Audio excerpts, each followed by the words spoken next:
Section 1. The town that forgot its own people.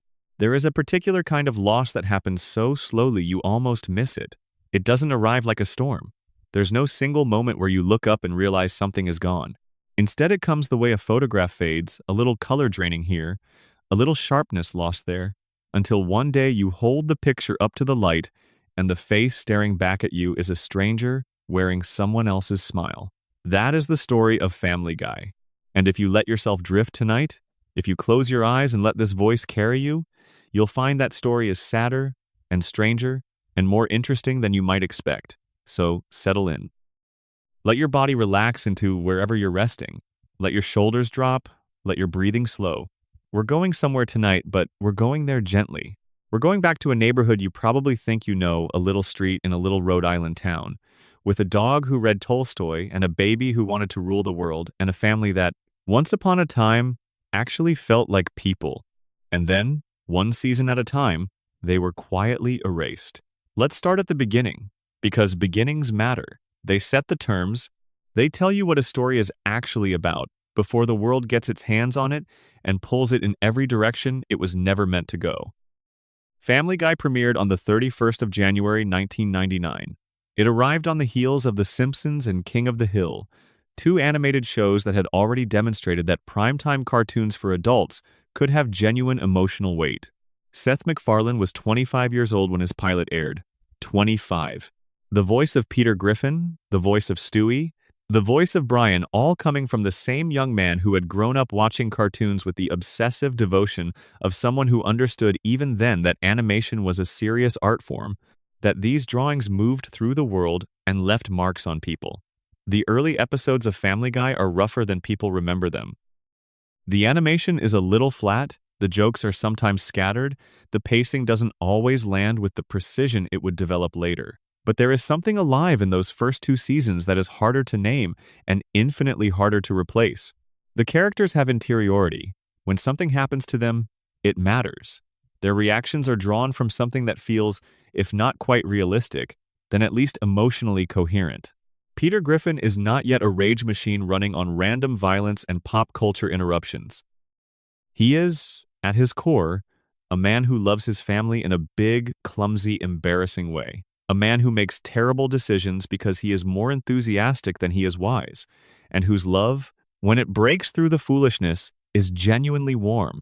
Lois is his complement. She is the architecture of the family, the person holding the whole structure upright, and she knows it, and she resents it sometimes, and she loves it sometimes, and she is fully, completely, contradictorily human. She has wants of her own. She has a past. She has desires that have nothing to do with her husband or her children, and the show, in those early years, was not afraid to explore that. Meg is 14 and invisible in all the ways that being 14 can make you invisible, but the show looks at her with sympathy. Her loneliness is played for laughs, yes, but beneath the laughs there is recognition. The writers clearly remember what it was like to be the person nobody noticed, and they use Meg to articulate something real about adolescence and belonging, and the particular cruelty of being overlooked by the people who are supposed to love you most. Chris is sweet and strange and funny in an innocent way, full of non sequiturs that come from a brain operating on a slightly different frequency than everyone around him. Stewie is a supervillain in a onesie, a toddler with an educated accent, and a death ray, and a deep, burning hatred for his mother, and the show plays this completely straight, with a commitment to the bit that borders on the philosophical. What does it mean that a baby wants to murder his parents and achieve world domination? The show never quite answers the question. It just commits to the premise and trusts you to find it as funny as it finds itself. And Brian is the observer.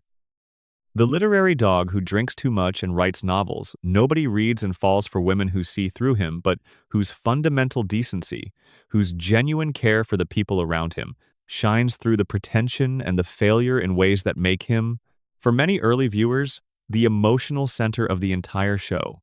This was Family Guy in the beginning, these were the people. And then the show was canceled. Twice, technically. The first cancellation came in 2002, after 3 seasons that had struggled in the ratings. Fox pulled the plug. And Family Guy went into syndication and something remarkable happened. People who had missed it the first time found it. The reruns drew enormous audiences. The DVD releases sold beyond anyone's expectations. Adult Swim picked up the show and aired it at midnight and found a devoted, passionate audience that watched it over and over and memorized the jokes and talked about it the way people talk about things that matter to them. And so Family Guy came back. In 2005, Season 4 began, and with it, very slowly, so slowly you might not have noticed at first, something started to shift. The return of Family Guy is usually framed as a triumph, and in many ways it was. The show came back stronger in some respects, the animation sharper, the celebrity cameos bigger, the cultural footprint enormous. At its peak in the mid to late 2000s, Family Guy was one of the most watched shows on television, a genuine phenomenon, the kind of property that shapes the comedic vocabulary of a generation. But triumph and loss can occupy the same space. And what Family Guy gained in reach and recognition, it slowly, methodically lost in depth. The characters who had once felt like people began to feel like functions. They lost the quality that is most essential in storytelling, the quality that separates a character from a caricature interiority, the sense that somewhere behind the words being spoken, behind the actions being taken, there is a mind working, a heart feeling, a person navigating the complicated business of being alive. One by one, the people of that little Rhode Island neighborhood were reduced. Meg became the punching bag. Brian became the pretentious fraud without the underlying sweetness that had made the pretension forgivable. Stewie abandoned his genocidal ambitions for domesticity and became, in many episodes, unrecognizable. Peter's love for his family was replaced by a kind of sociopathic indifference. His recklessness, no longer the recklessness of a man who means well but acts badly, but something colder, something that asked you to laugh at harm without caring about the people being harmed.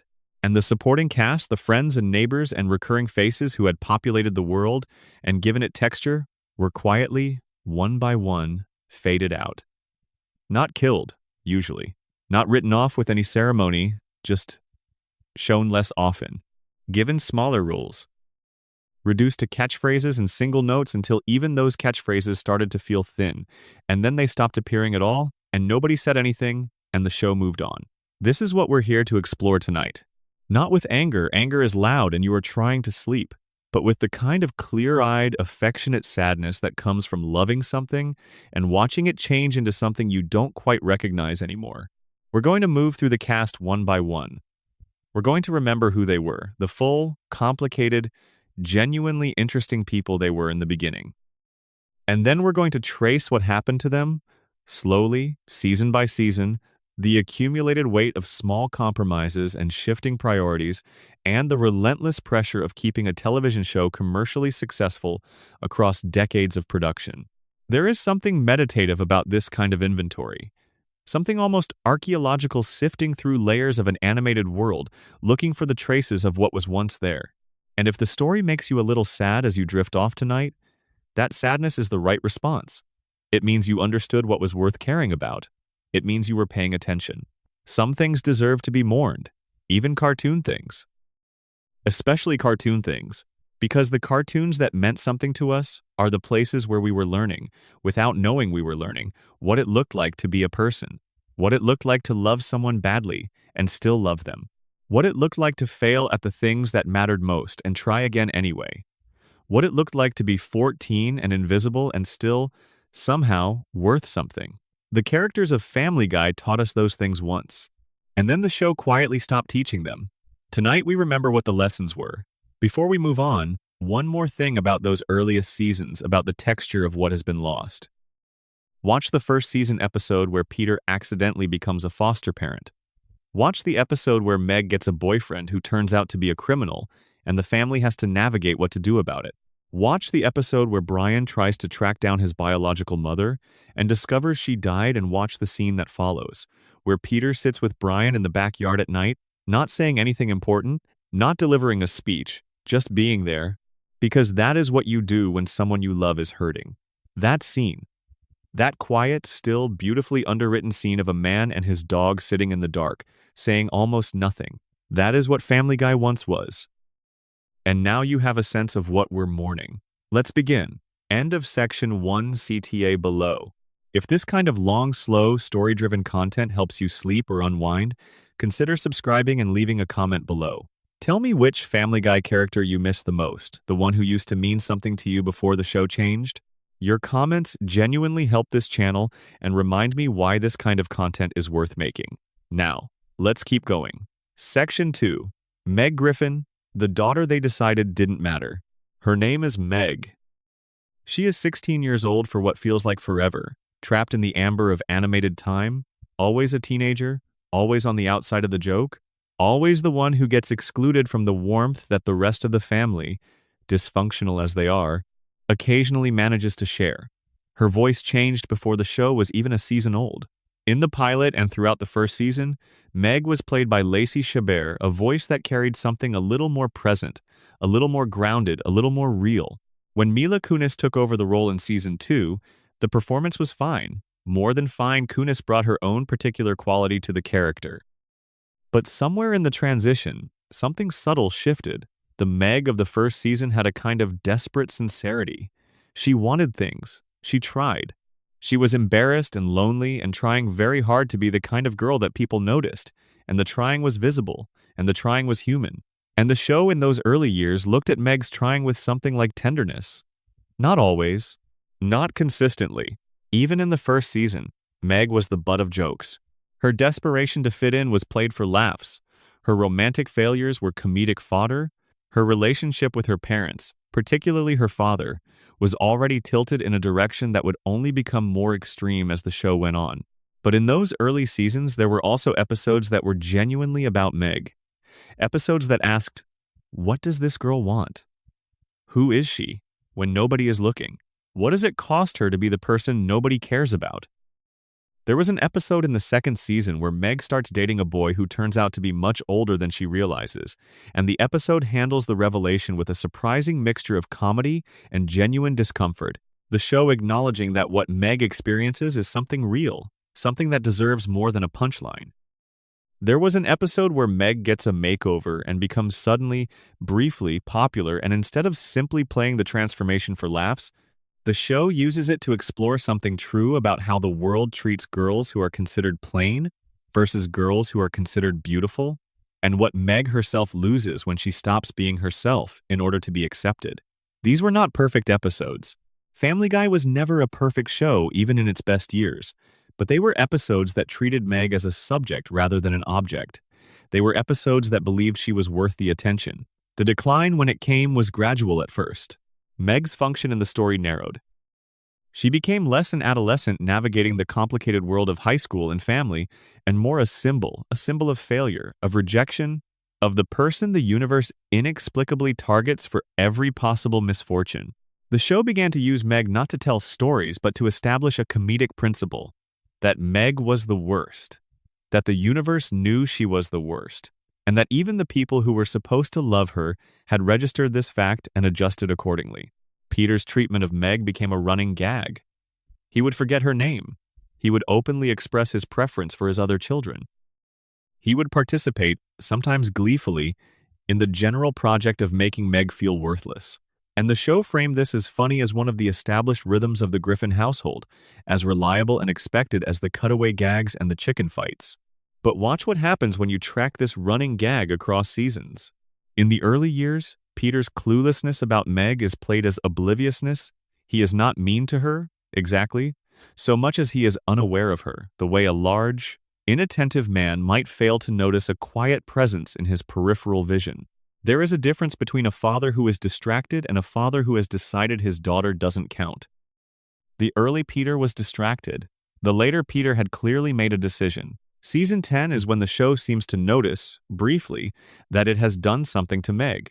The episode is called Seahorse Seashell Party. It is in some respects the most emotionally complicated episode of Family Guy's run. The family is trapped inside during a hurricane, and the evening deteriorates into a kind of sustained psychological assault on Meg, each family member cycling through their particular brand of contempt and dismissal, the accumulated cruelty of the Griffin household distilled into a single night. And then Meg fights back. She delivers a monologue that cuts through the house's comfortable dysfunction with something that feels genuinely dangerous. She names what each family member is doing. She identifies the ways each of them uses her as an emotional dumping ground. She articulates the function she serves in the family system. She is the scapegoat. the designated recipient of everyone else's unresolved pain. And without her in that role, the family would have to confront the pain itself. It is a remarkable scene. Mila Kunis delivers it with a rawness that the show rarely allowed her. For several minutes, Family Guy becomes something it almost never was honest. Painfully, directly, uncomfortably honest about the cruelty at the center of its most popular running gag. And then Meg takes it all back. She decides that she will continue to be the family's emotional shock absorber. She accepts the role. The family returns to its equilibrium, their comfort restored. The episode ends. Many viewers read Seahorse Seashell Party as a redemption of sorts. Proof that the show was aware of what it had been doing to Meg, that it had processed the ethical weight of years of abuse comedy, that it had acknowledged the darkness in its own premise. But watch what happens in the seasons that follow. Nothing changes. Nothing. The very next season, Meg is back to being the punching bag. The emotional weight of her monologue, the explicit acknowledgement that what the family does to her constitutes genuine psychological harm, is simply set aside, dissolved back into the default configuration. The show used Meg's pain to generate an episode of genuine emotional resonance, and then put the pain back in its box and kept it there. This is a particular kind of cruelty, and it is worth naming. It is the cruelty of recognition without change. It is the show saying, yes, we know what we're doing to this character. We know it is harmful. We have made that explicit, and we're going to keep doing it anyway. There are things about Meg's character that were genuinely interesting in the early seasons and were never developed. Her creativity, she wrote, she had a private inner life. She was smarter than the show usually allowed her to demonstrate. Her relationships with other characters, when those relationships weren't being used to generate contempt comedy. An episode in season 1, where Meg gets a job at a TV station and becomes briefly competent at something, briefly visible as a person with skills and judgment and presence, and the episode doesn't punish her for it, doesn't end with her humiliation as the natural and deserved restoration of order. There were hints across the early seasons of a version of Meg's story that was actually interesting. The story of a girl in a family that refused to see her, who found her way to being seen anyway, not through their approval but through her own stubborn persistence. A coming-of-age story about the specific dignity of the person nobody notices. A story about how survival in an indifferent household builds something in you, some hard and quiet thing, and how that thing is not nothing it might even be, in the end, the most valuable thing the family produces. That Meg was never written. She was suggested occasionally in moments that the show didn't quite commit to. But the full version of her, the version that justified all those seasons of being overlooked and belittled, that earned its way to something like triumph, was always deferred, always around the corner, always in the episode that didn't get made. There is a specific degradation that happens to Meg in the middle seasons, roughly seasons 7 through 12, that is worth looking at carefully, because it represents a different kind of erasure than the contempt comedy.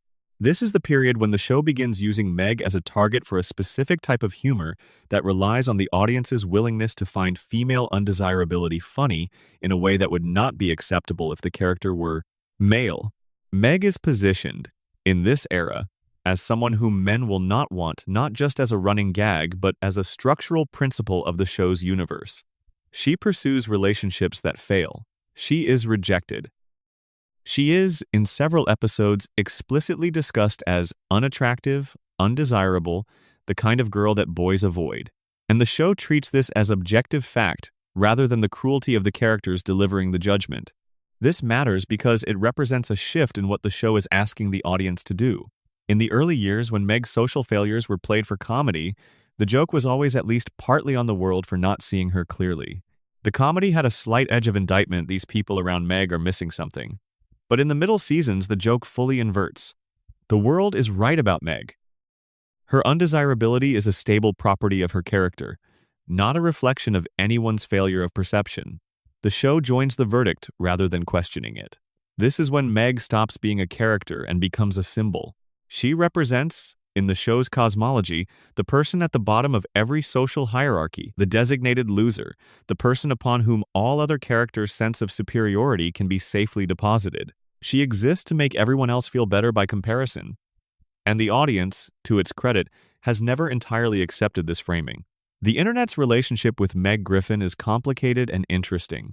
There are enormous communities of viewers who love Meg not ironically, not as a joke, but genuinely, who identify with her, who see in her story their own story. The story of being the kid that nobody picked, the sibling who got less, the person whose emotions were treated as inconvenient. Who recognize that the show's contempt for Meg is a kind of funhouse mirror of a contempt they have encountered in real life, and who choose, watching it, not to laugh but to feel solidarity. These viewers are not wrong. They are, in fact, reading Meg more accurately than the show is writing her. They are finding in her the character she would have been if the show had been brave enough to write her as a protagonist rather than a punchline.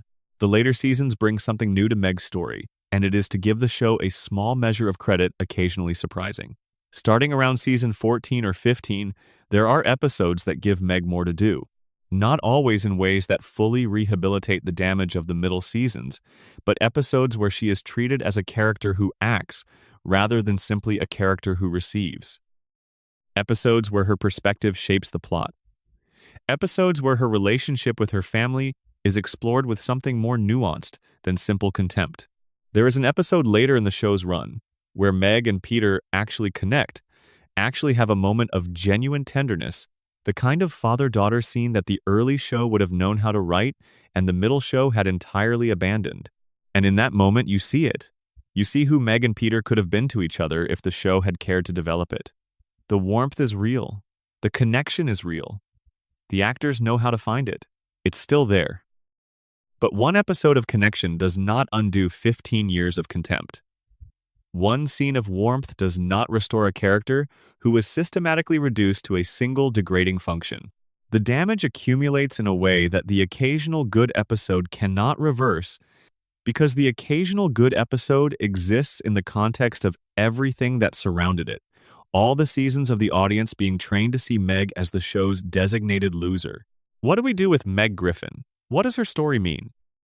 I think it means this, that a character can be created with genuine potential and then systematically had that potential extracted from her for the sake of a joke that, repeated across seasons and decades, stopped being funny long before it stopped being made. That the show's treatment of Meg reflects something uncomfortable about what comedy has traditionally permitted itself to do with female characters, use them as mirrors for male insecurity, as symbols of failure and undesirability, as objects upon which the story's anxieties can be safely deposited without the show having to take responsibility for the depositing. And I think it means something else too, that the viewers who loved Meg, who saw her, who understood that the girl the show dismissed was the most interesting person in that house, were right. Were more right than the writers who dismissed her, were paying a kind of attention that the show itself had stopped paying. Meg Griffin deserved better. She deserved the show she almost was. The one about the girl nobody noticed, who found her way to being seen anyway, who survived a family that failed her and built something of her own from the survival, who proved that being overlooked is not the same as being unworthy. That show wasn't made, but on the quiet nights, when you're half asleep and the episodes are playing somewhere in the background, you can almost see it. The girl at the edge of the frame doing something real, waiting for the camera to notice. It never quite does, but she keeps waiting. Section 3. Brian Griffin. The slow death of the smartest man in the room. He walks on 2 legs sometimes and 4 legs other times. He can drive a car, though badly. He has published several novels, none of which have sold well. He has been in love more times than he can count, and the love always ends, and he always handles the ending more or less terribly.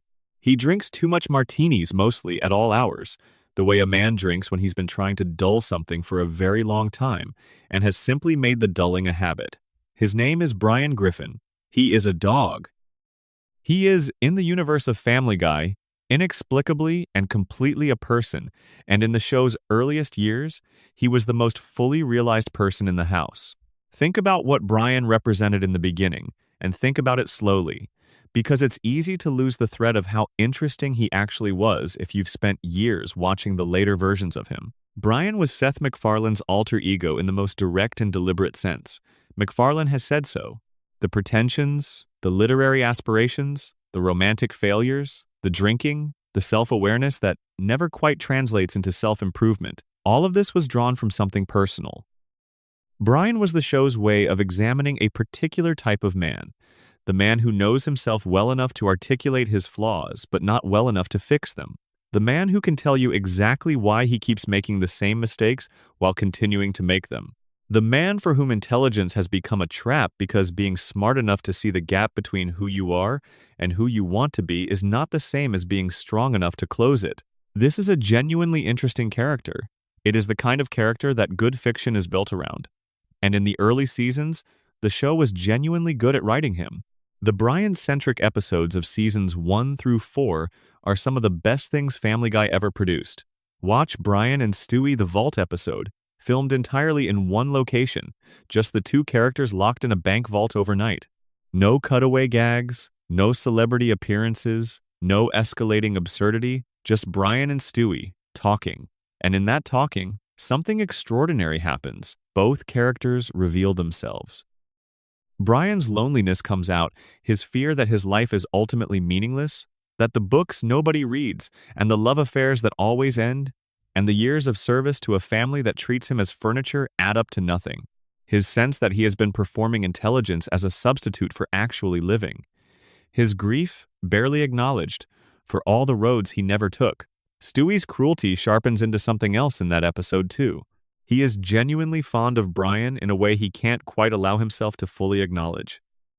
The relationship between them, the unlikely friendship between the erudite toddler and the literate dog is, in that episode, shown to be the most important relationship in either character's life, and the show treats it with the weight it deserves.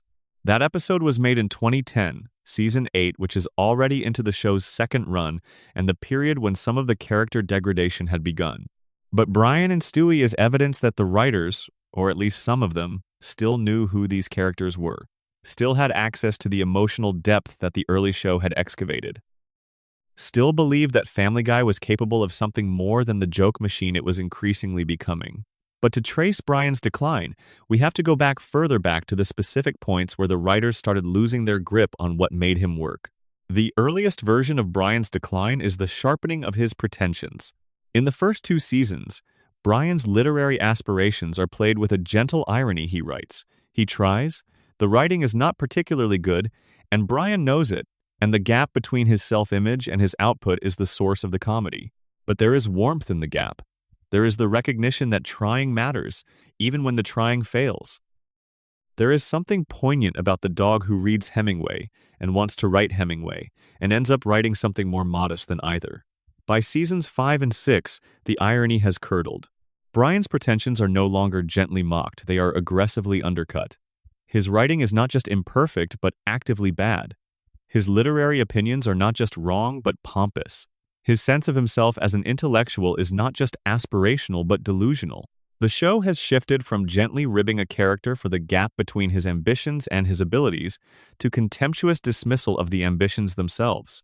This matters more than it might seem, because the pretensions were never really the point. The point was what the pretensions were covering. The loneliness, the fear of meaninglessness, the sense of not having lived the life he meant to live. Strip away the gentleness from the irony, replace the affection with contempt, and what you're left with is not a comedy about a character's failings, but a punishment of that character for daring to want something more than his circumstances allow. The romantic storylines represent another dimension of Brian's degradation, and they operate on a different timeline than the pretension problem. In the early seasons, Brian's romantic failures have a specific texture. He falls for women who are wrong for him in interesting ways, women who see something in him that he's not quite ready to be, women who challenge him in ways he can't quite meet, women whose departure leaves him diminished in ways that are recognizably human. The romantic comedy of early Brian is underpinned by genuine feeling. You root for him, especially when you can see that it's going to end badly. The middle seasons complicate this by introducing Jillian a relationship that represents, in some ways, the beginning of Brian's romantic Flanderization. Jillian is sweet and not particularly bright, and Brian's relationship with her is used primarily as a vehicle for comedy about the gap between his intellectual pretensions and his actual choices. He is attracted to a woman who challenges none of his ideas and mirrors none of his values, and the show uses this to imply that Brian's sophistication is performance rather than substance. This is a valid comedic observation. There is something genuinely true about the man who holds forth on literature at parties and goes home to a relationship that requires nothing of his actual mind.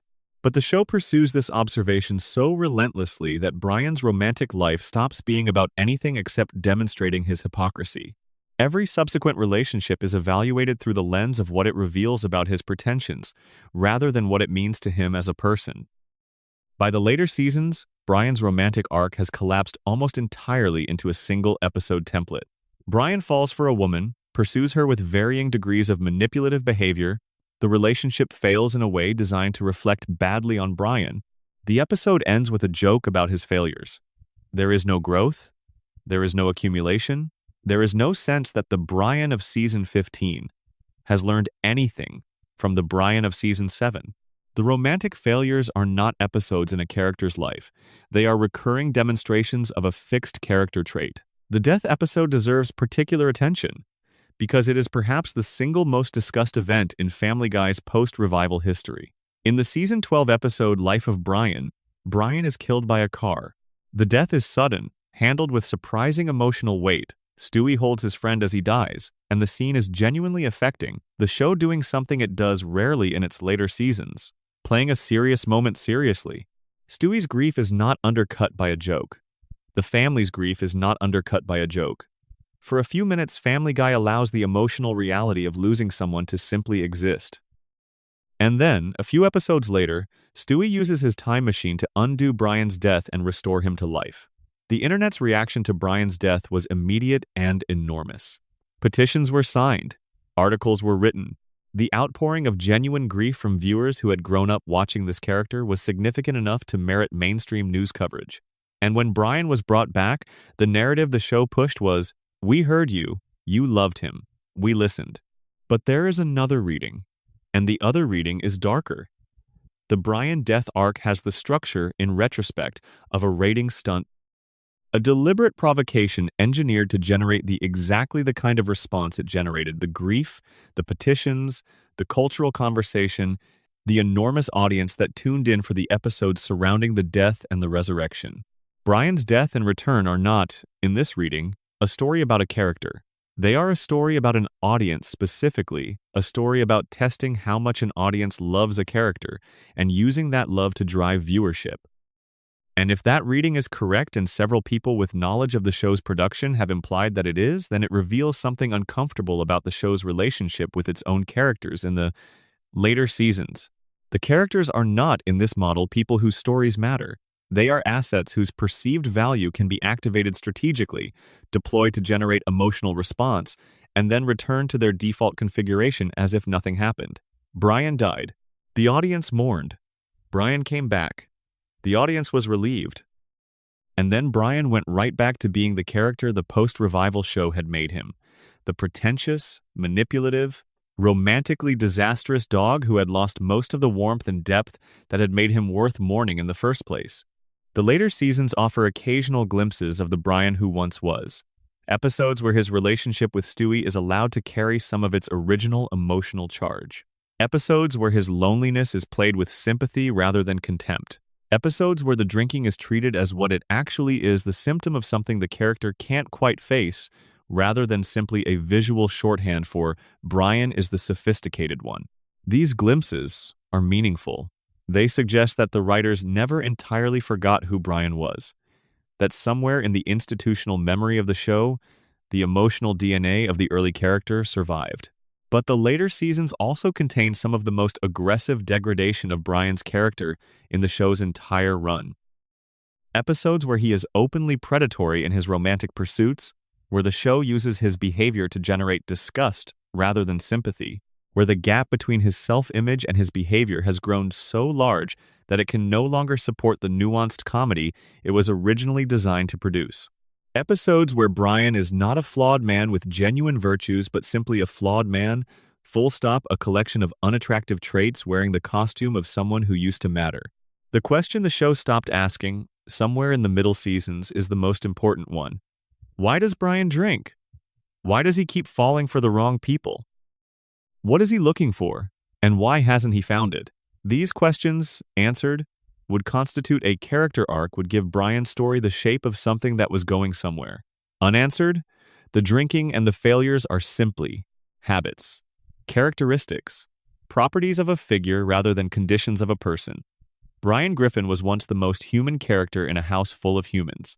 He was the one who felt things most intensely, who articulated most clearly the particular sadness of being alive and aware of your own limitations.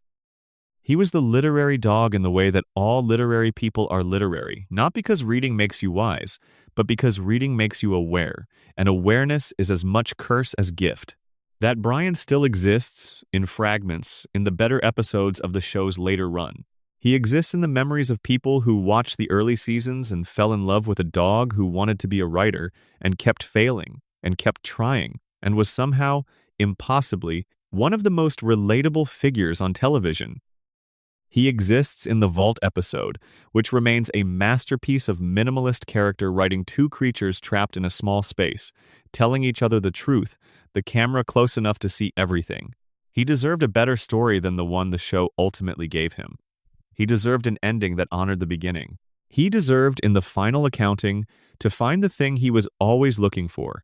Not fame, not romantic success, not the approval of the intellectual world, but just a sense that his life had meant something to the people he spent it with.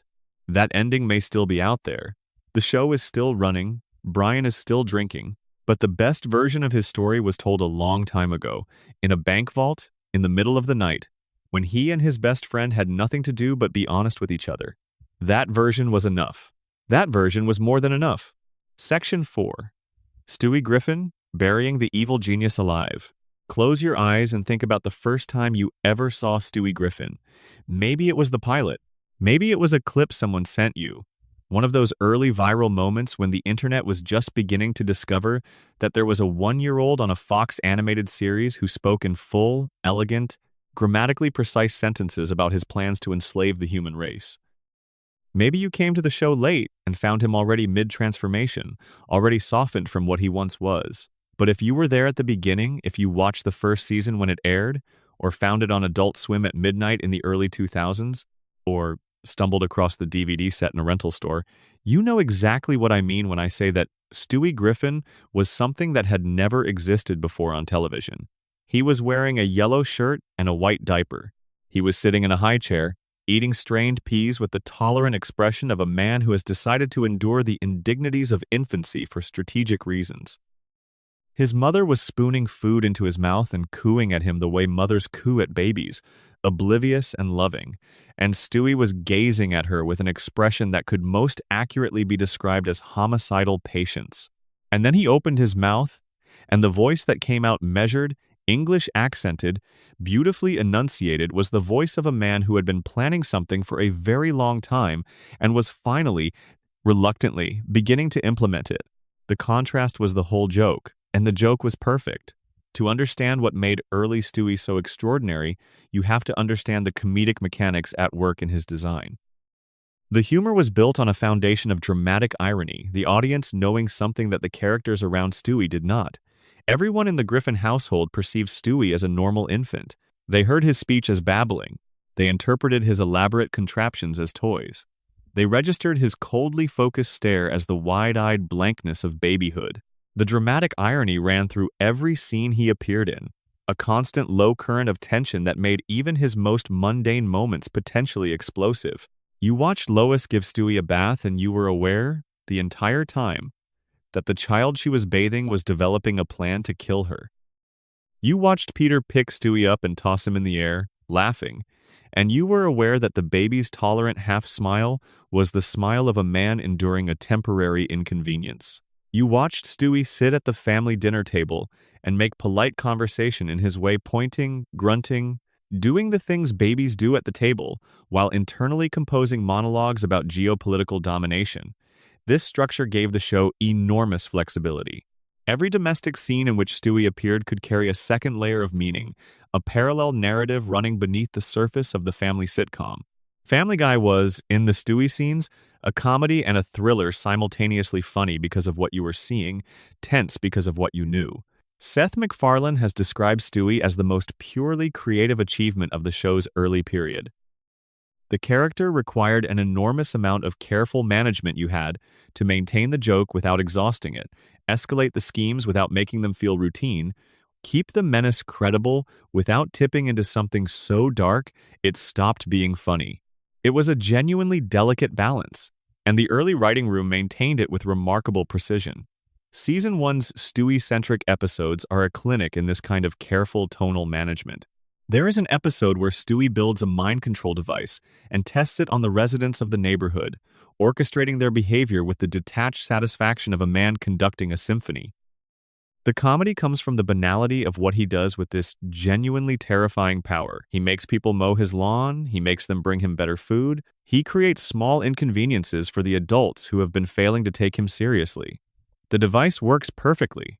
Stewie is, in every technical sense, in control, and yet the episode keeps him contained within the domestic sphere.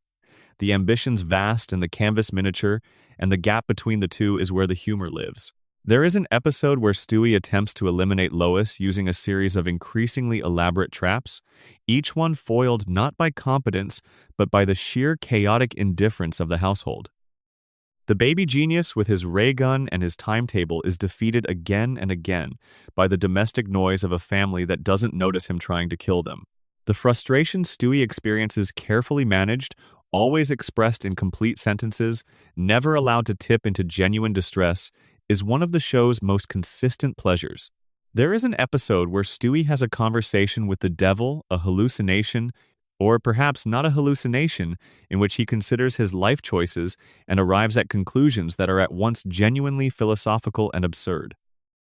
The show treats this as comedy, but it is comedy that takes the character's interiority seriously, that believes Stewie's inner life is worth exploring even when the exploration leads somewhere ridiculous. These episodes share a quality that I want to name carefully, because naming it helps us understand what was lost later. They take Stewie seriously, not in the sense of treating him as a realistic character. He is a supervillain baby in a diaper. There is nothing realistic about him, but in the sense of believing that his perspective matters, that his desires are worth exploring, that his failures and frustrations and small victories constitute something worth watching.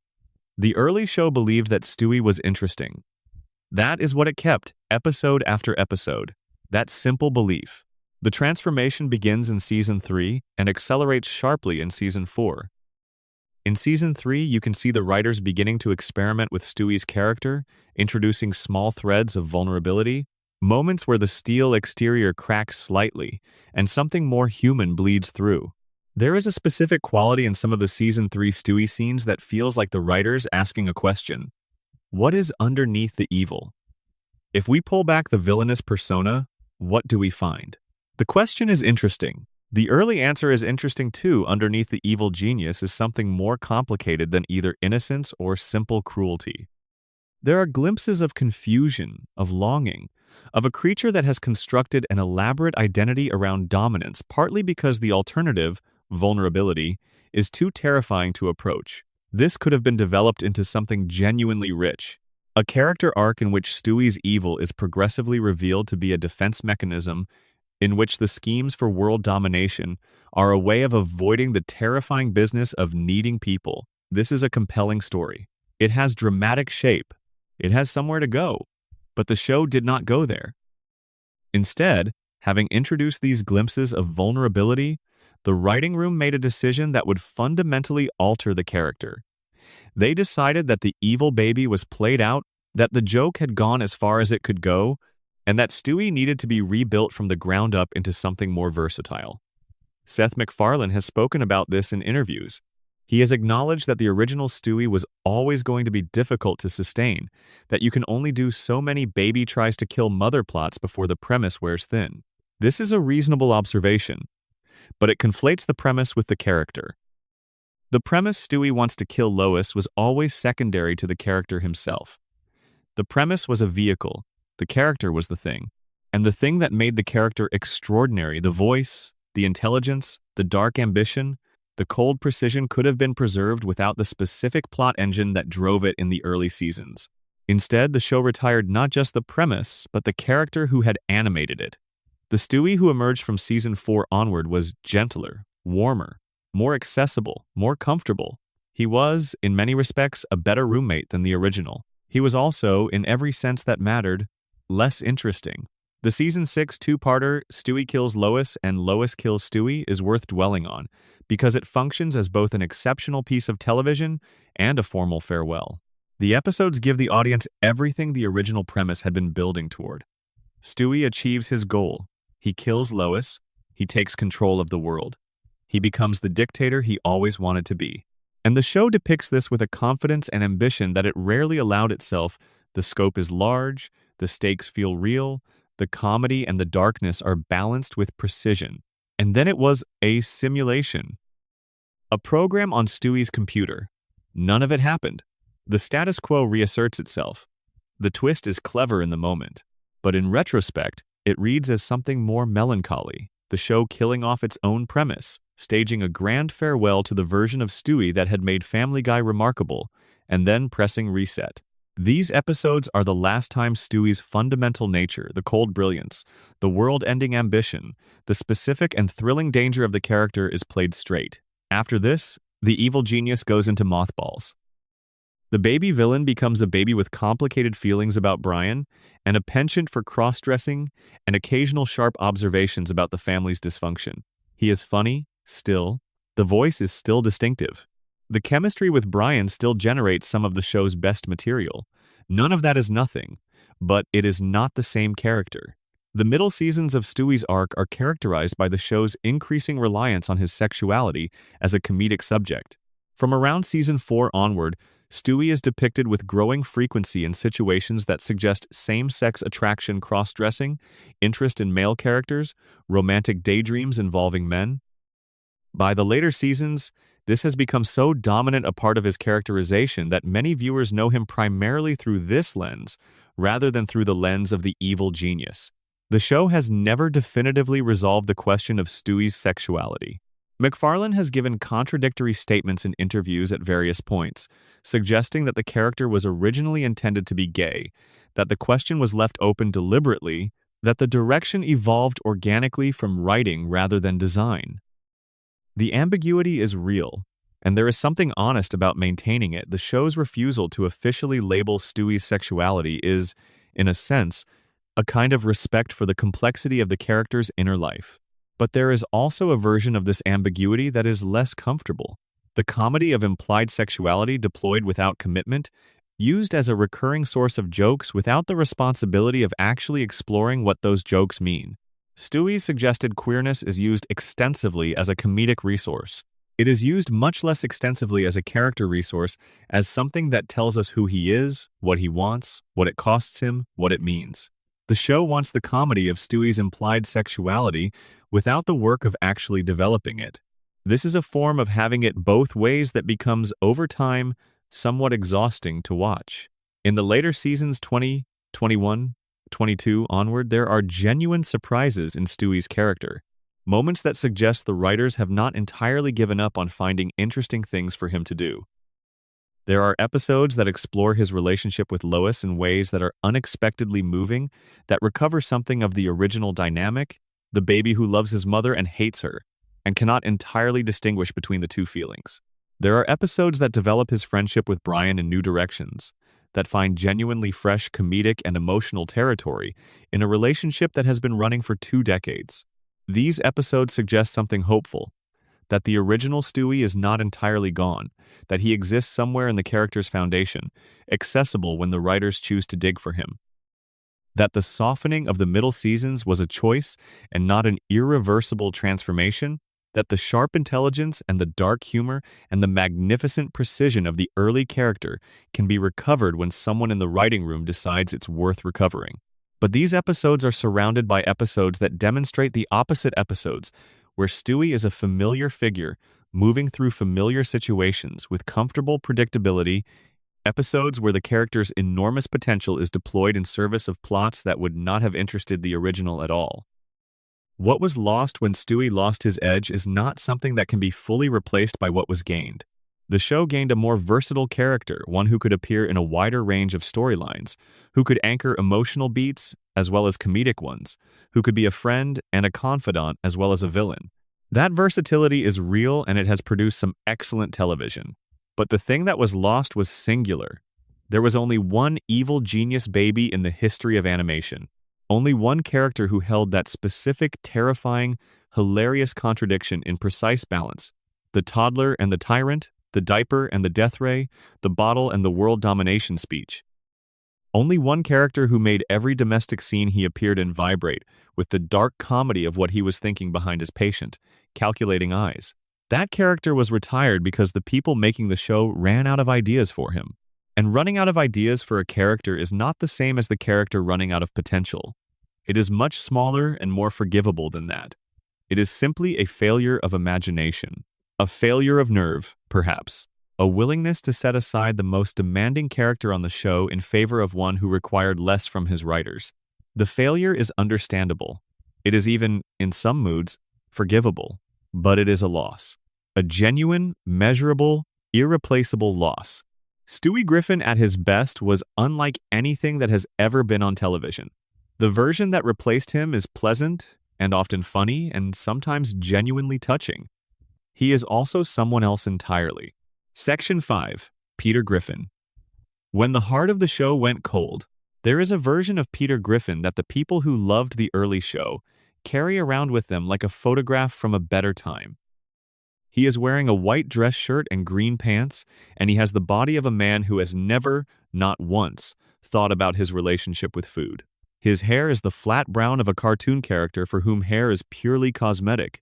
He is, by most measurable standards, a disaster impulsive, oblivious, spectacularly bad at nearly every task he attempts. He is the kind of man who can make a simple errand take 3 days and involve at least one public disturbance and a conversation with a local politician. But here is the thing about that version of Peter. He loves his family.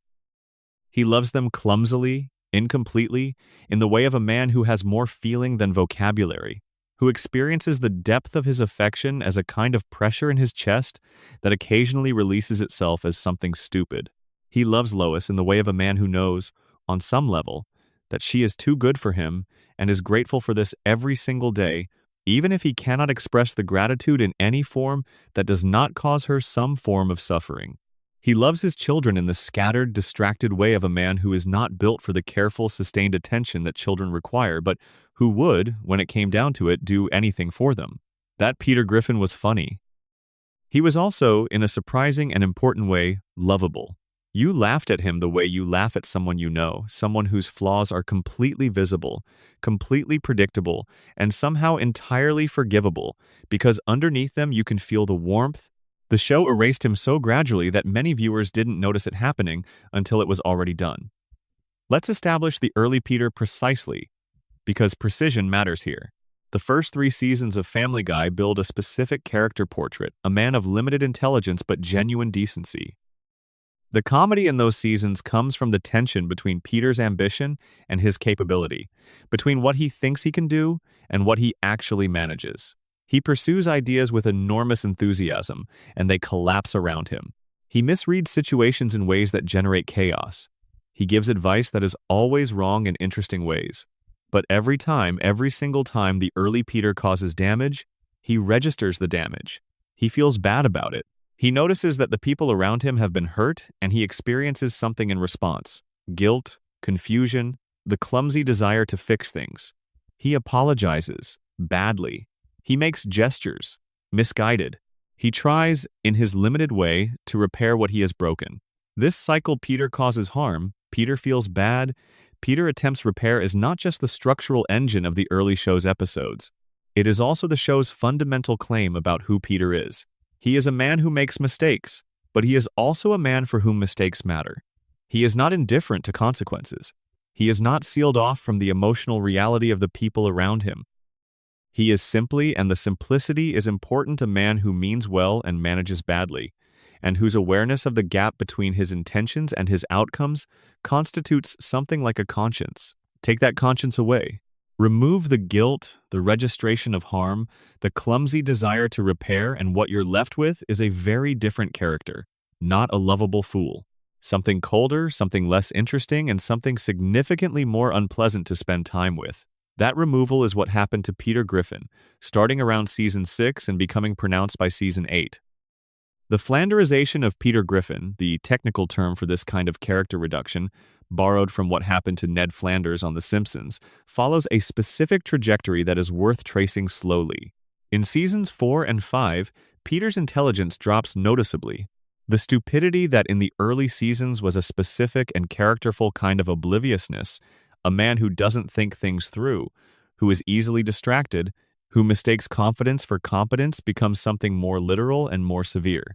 Peter begins doing things that are not just foolish but genuinely inexplicable, things that require the complete absence of any reasoning faculty at all. The early Peter was stupid in a human way. The middle period Peter is stupid in a cartoon way, a cartoon in the worst sense, a character moving through situations without the internal logic that makes stupidity legible and relatable. But the intelligence drop is secondary to the more important change, which is the compassion drop. You can track this change in how Peter treats Lois across the seasons. In the first 3 seasons, Peter's relationship with Lois is the emotional spine of the show. Their marriage is complicated and often funny and occasionally moving, and the complexity comes from genuine feeling on both sides. Peter loves Lois imperfectly. He takes her for granted. He fails to appreciate her. He prioritizes his own desires in ways that hurt her. But these failures are the failures of inattention rather than malice. And when Lois's pain breaks through Peter's obliviousness, he responds to it. He sees her. He apologizes. He changes, temporarily, and the temporariness is honest. He is not capable of sustained change, but the attempt is real. By season 8, the emotional dynamic has altered fundamentally. Peter does not take Lois for granted the way distracted people take the people who love them for granted. He treats her with something that looks much more like contempt. He prioritizes himself in ways that are no longer the product of obliviousness, but of active, visible selfishness. When Lois is hurt, and she is hurt, repeatedly, by things Peter does, he does not respond. The registration of harm that was so central to early Peter's characterization has simply vanished. He does not see her pain. Or he sees it and does not care. And the show cannot quite decide which is true, which is itself a problem. The ambiguity between obliviousness and malice is not an interesting ambiguity when the result is the same either way. The physical violence is where the character change becomes impossible to ignore or excuse.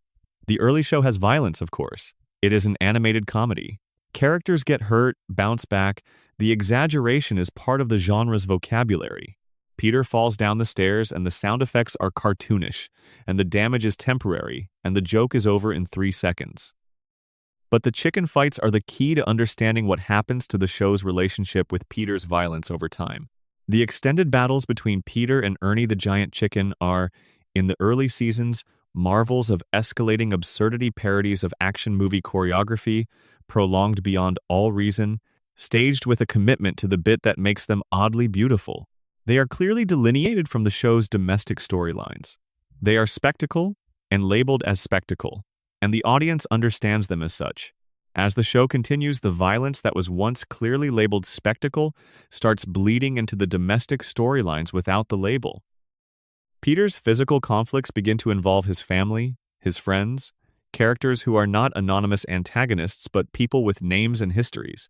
The show continues to play these moments as comedy, but the tonal signals that once told the audience how to receive violent content have blurred. The exaggeration is still there, but it is no longer reliably the point. By the later seasons, scenes involving Peter's violence have crossed a line that the show has never adequately addressed. They are no longer clearly about the humor of exaggeration. They are just Peter causing harm to people around him, and the show asking you to find the harm funny because Peter is a funny character in a cartoon, and therefore everything he does is funny by default. This is comedic logic of the most brittle and conditional kind. It works only if you have been trained to laugh at harm, trained by a long prior history of harm as comedy, trained to see the victim as a secondary character and the perpetrator's energy as the actual subject of your attention. The early show did not train you that way. The early show trained you to notice the victim. The episode Seahorse Seashell Party, already discussed in the Meg section, deserves attention here too, from Peter's perspective. Meg's monologue about her father is the episode's central scene, and it lands because the specific indictments Meg delivers are accurate. She is not exaggerating. She is not being dramatic. She is cataloging things Peter has actually done, and the accuracy of the catalog is devastating. What makes the scene most revealing is Peter's response. He laughs. Not nervously, not uncomfortably, not with the specific laugh of a man who has been caught in something and is using humor to manage the exposure. He laughs the way a man laughs at a joke that does not concern him. The words are hitting him, and he is experiencing them as entertainment rather than indictment. Early Peter could not have laughed at that speech.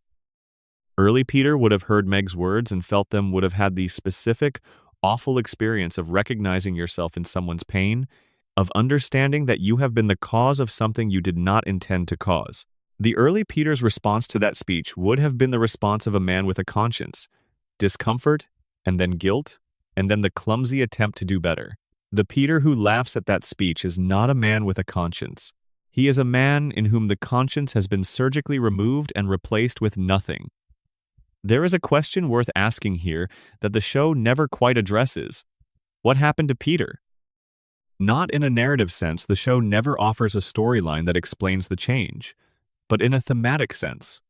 What does the change mean? What story is the show trying to tell about a man who goes from loving his family badly to not loving them at all? The answer, I think, is that the show stopped trying to tell a story about Peter entirely. He stopped being a character, a person whose choices and feelings and relationships were the subject of the narrative, and became instead a delivery system. A vehicle for whatever plot the episode required, a mouth for whatever joke needed to be said, a body to occupy the center of the frame while the cutaway gags and the shock humor and the spectacle happened around him. The early Peter was the show's subject. The later Peter is the show's instrument. And the distance between those two things is exactly the distance between a story and a television program.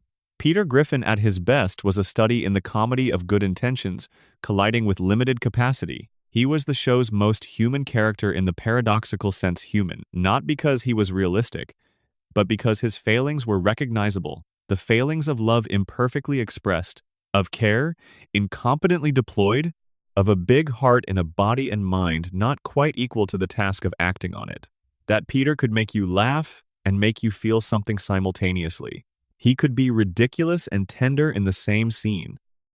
He could be infuriating and forgivable within the same episode, because the engine driving the infuriating behavior was always, visibly, the same engine that drove the love. They were two expressions of the same impulse, clumsiness and warmth so thoroughly entangled that you could not separate them. The later Peter stripped the entanglement apart. He kept the clumsiness and let the warmth drain away, until what remained was not the comedy of a loving man who does things badly, but the spectacle of a man who simply does things badly and is not particularly bothered about it. The warmth was the whole point. Without it, Peter Griffin is just a loud, impulsive body moving through plots. He used to be a father. He used to be a husband. He used to be, in the simplest and most important sense, someone you could root for. That person is gone from the show. Whether he is coming back is a question the show has been asked implicitly by its declining viewership for years and has not yet found a way to answer. Section 6. Lois Griffin, the quiet erasure of the woman who held everything together.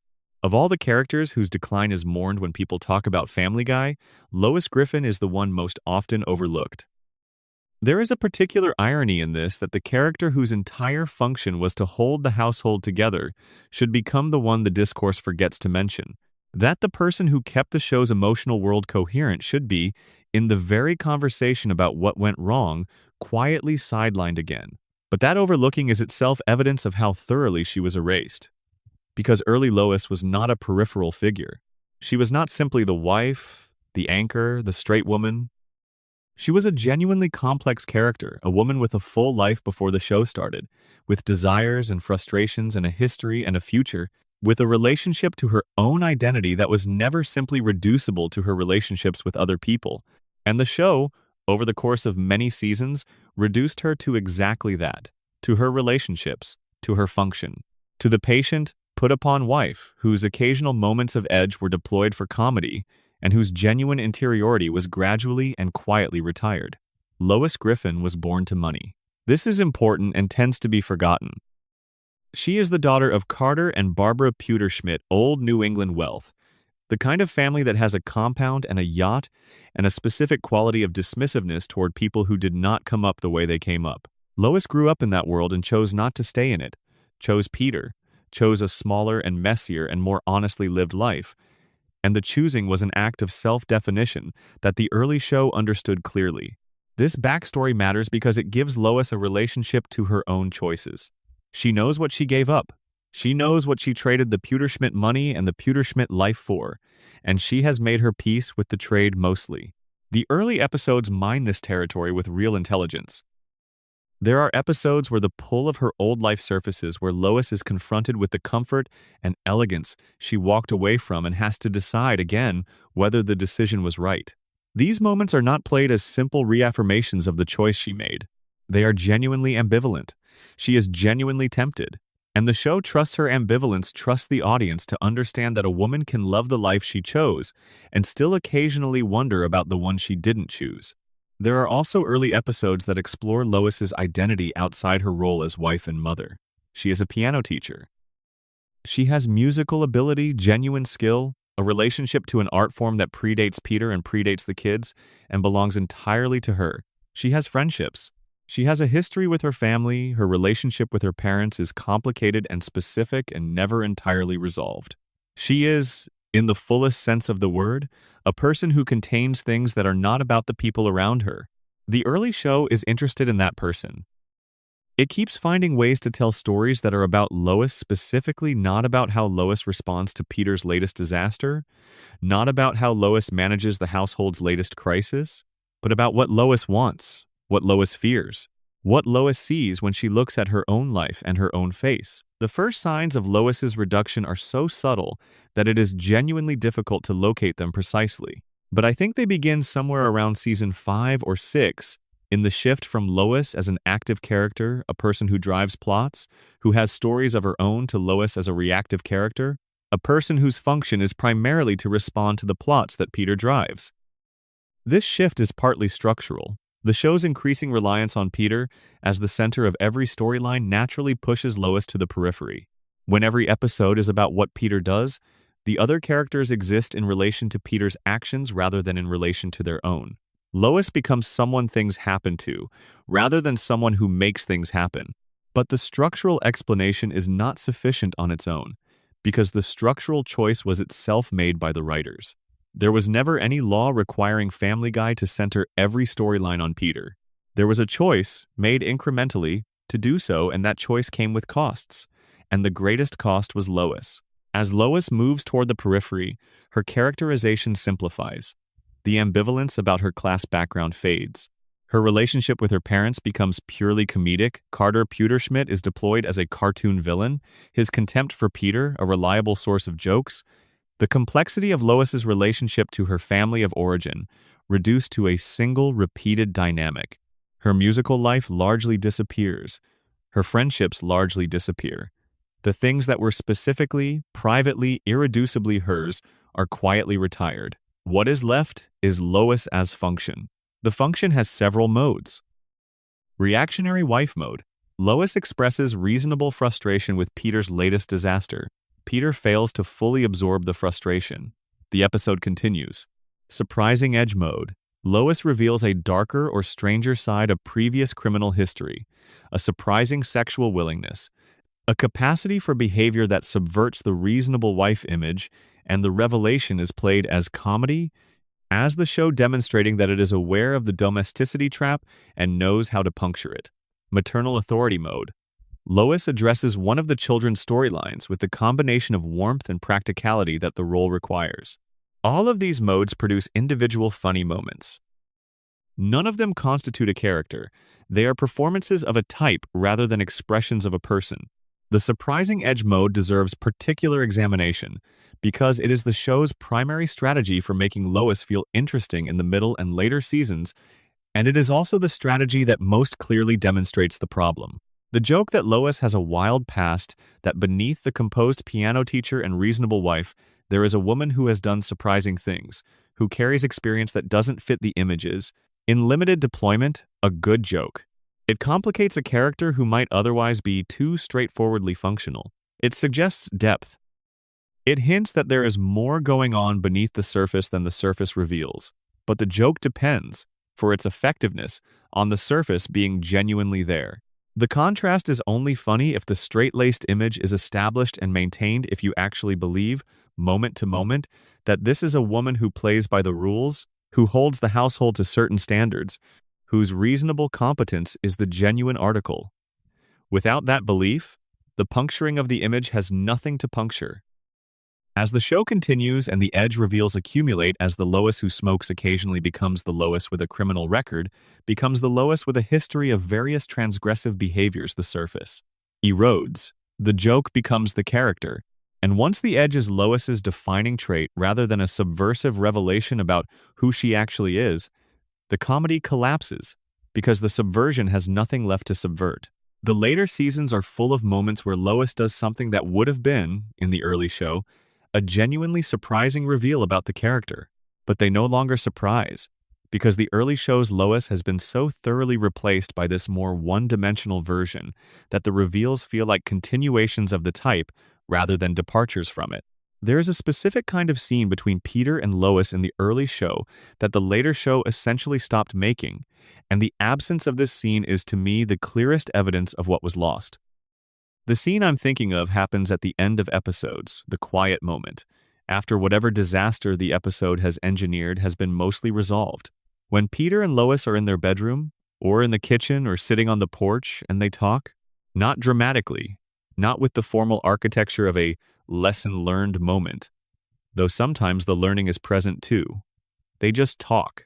The way two people who have been married for years talk with the shorthand of shared history, with the warmth of genuine familiarity, with the small, tender recognitions that accumulate in long relationships and are often mistaken for nothing because they are so ordinary.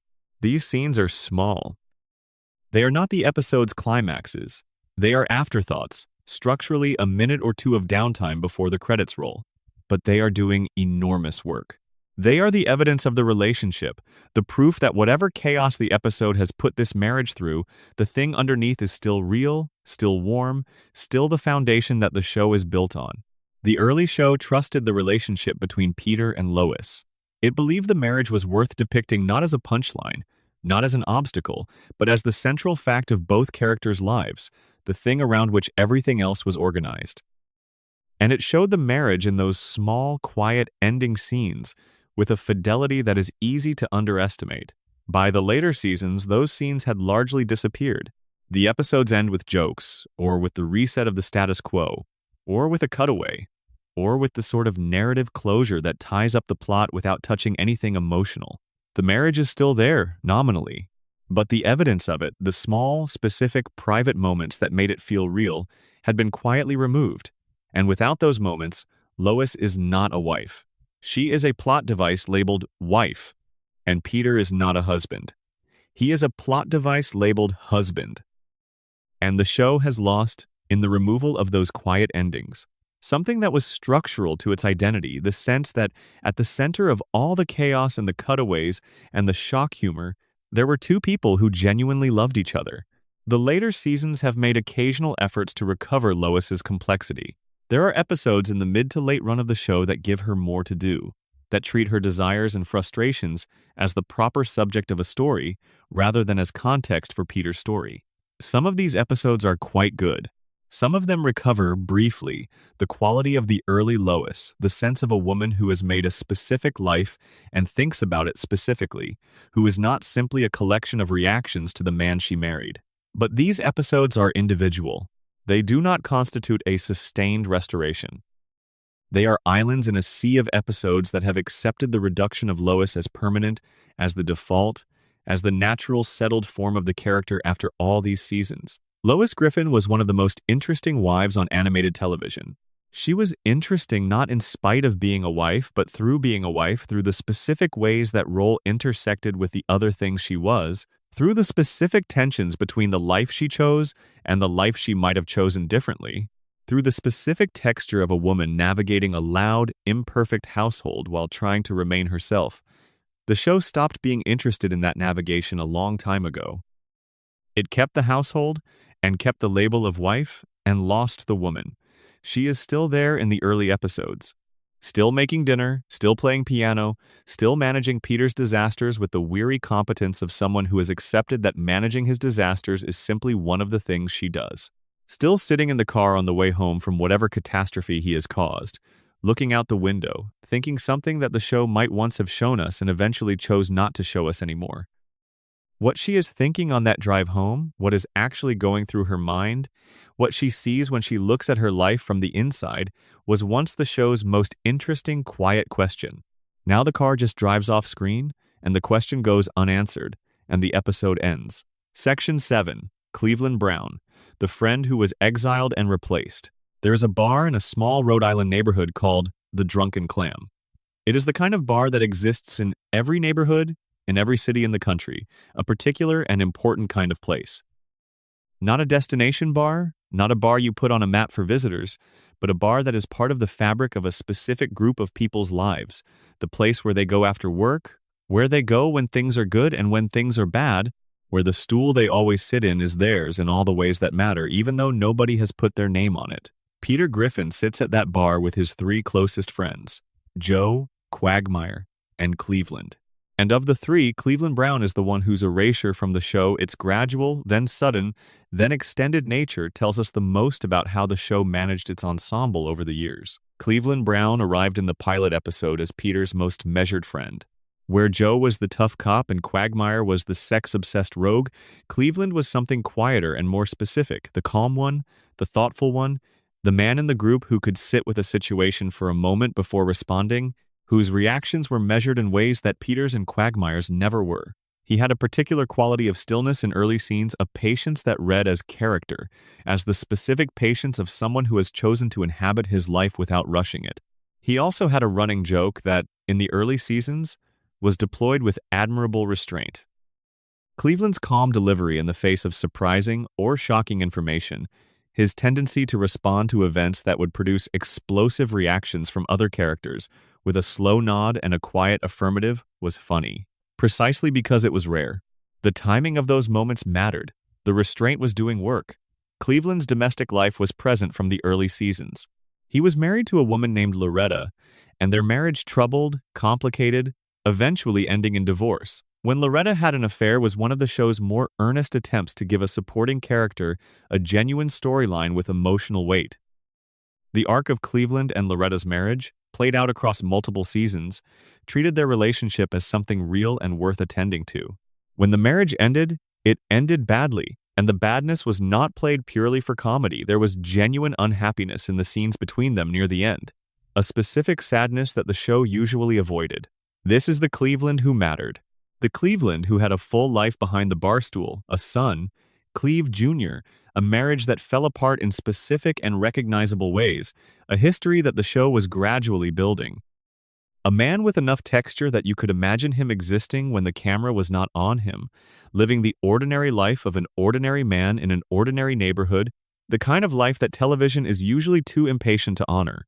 That Cleveland was on the show through season 8, and then, in 2009, he left. The Cleveland show was, in concept, a sensible enough extension of the Family Guy universe. Cleveland would move to his hometown of Stool Bend, Virginia, a name that even at announcement suggested the show might not be taking itself entirely seriously, marry a woman named Donna, inherit a stepfamily, and live his own life in his own show where he was finally the protagonist rather than the supporting player. The premise had genuine logic. Cleveland had always been the most underserved of the Drunken Clam regulars in terms of screen time and character development. A spin-off that allowed him to occupy the center of the frame rather than the edge seemed like an opportunity, a chance to finally give the quiet, thoughtful character the space his early development had suggested he deserved. The Cleveland show ran for 4 seasons, from 2009 to 2013. It was created by Seth MacFarlane, Richard Appel, and Mike Henry, with Henry voicing Cleveland. The show had its defenders and its moments of quality, particularly in its earlier seasons. But it never quite found the identity it was looking for, never quite resolved the tension between the Cleveland of Family Guy, the understated, thoughtful man whose calm was his defining quality, and the demands of leading his own show, which required a different kind of comedic energy. When the Cleveland show was canceled in 2013, Cleveland returned to Family Guy for season 12. He came back to the neighborhood, to the bar, to Peter and Joe, and Quagmire. Everything was as he had left it. But Cleveland was not what he had left as. The 4 seasons of the Cleveland Show had made specific choices about who Cleveland was, had amplified certain qualities, introduced new ones, deployed his character in ways that fit the requirements of a different show and a different comedic universe. The Cleveland who came back to Family Guy was not the Cleveland who had left, and Family Guy was not entirely sure what to do with the difference. In 2020, Mike Henry announced that he would be stepping down from the role of Cleveland Brown. The announcement came during a period of significant public conversation about the practice of white voice actors playing characters of color in animated shows, a conversation that had been building for years and reached a particular intensity in the summer of 2020. Henry's statement was straightforward and, by all accounts, genuine. He acknowledged that the character of Cleveland deserved to be voiced by a black actor, and that he should have understood this earlier, and that he was voluntarily leaving the role. The recast brought Arif Zahir into the role, a comedian who had built a following partly on the basis of his voice acting abilities. Zahir's Cleveland debut came in the show's 19th season, and the transition was handled without ceremony. Cleveland sounded slightly different, the show moved on, the audience adjusted. This is the right ending to that particular story. The decision was the correct one, but it is worth noting that the recasting added another layer of discontinuity to a character who had already been through significant changes, who had left, been in his own show, come back somewhat different, and was now additionally speaking in a new voice. By season 19, Cleveland Brown had accumulated more disruptions to his continuity than any other member of the regular cast. The Cleveland who exists in the later seasons of Family Guy is a reasonable, functional version of the character. He is warm. He is still, at moments, the measured, calm presence that made him valuable in the early ensemble. He contributes to group scenes. He gets occasional episodes of his own, but he does not have the specific texture of the early Cleveland, the sense of a man whose quiet was the product of a particular history, whose patience was earned rather than simply given, whose place in the group was the result of a genuine and specific friendship rather than simply geographic proximity. The early Cleveland and Peter had a friendship that felt real in ways that animated friendships often don't. It was not a friendship between identical people. They were not the same kind of man, did not approach the world the same way, did not find the same things funny. It was the friendship of difference, the friendship that works because the people in it are complementary rather than matching. Peter's chaos was legible somehow against Cleveland's calm.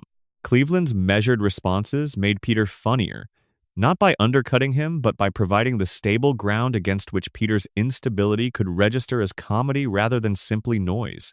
When Cleveland left, that specific dynamic left with him. When he came back, the show had moved far enough that the dynamic could not be simply restored.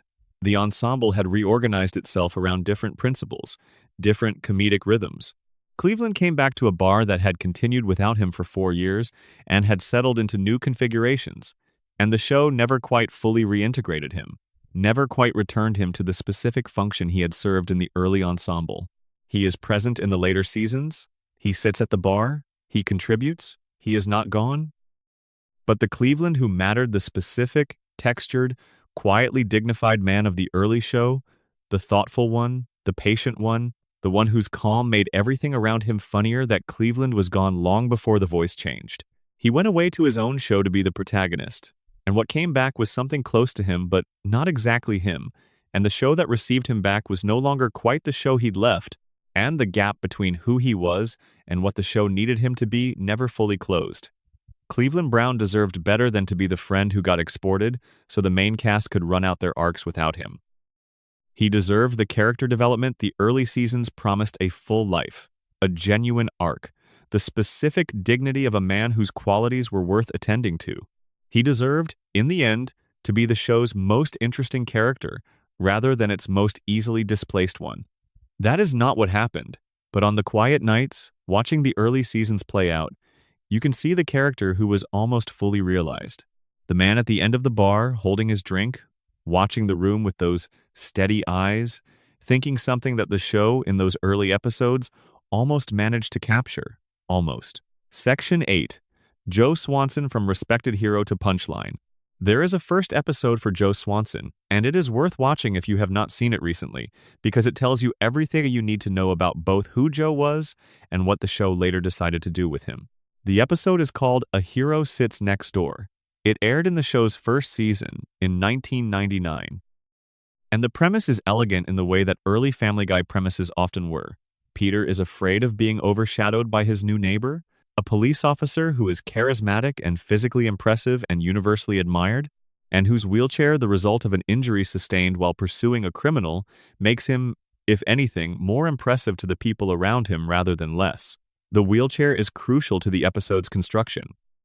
In another show, or in a less carefully written version of this episode, Joe's disability would function as the object of Peter's sympathy. Peter would feel sorry for Joe, and the episode would be about Peter learning not to be condescending, not to reduce Joe to his injury, not to define him by what he cannot do. That is a worthy lesson, as lessons go. But that is not what this episode is about. This episode is about Peter being jealous of Joe, not despite the wheelchair, alongside it, simultaneously, without the disability mitigating the jealousy at all, because Joe, wheelchair and all, is simply better than Peter at almost everything that the neighborhood measures. He is better looking, better liked, more competent, braver, more interesting.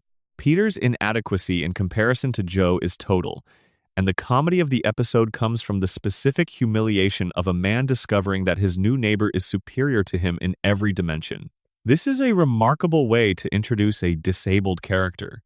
The show refuses to position Joe's disability as the defining fact about him, refuses to make it the thing that earns him sympathy or complicates your judgment or changes the emotional math.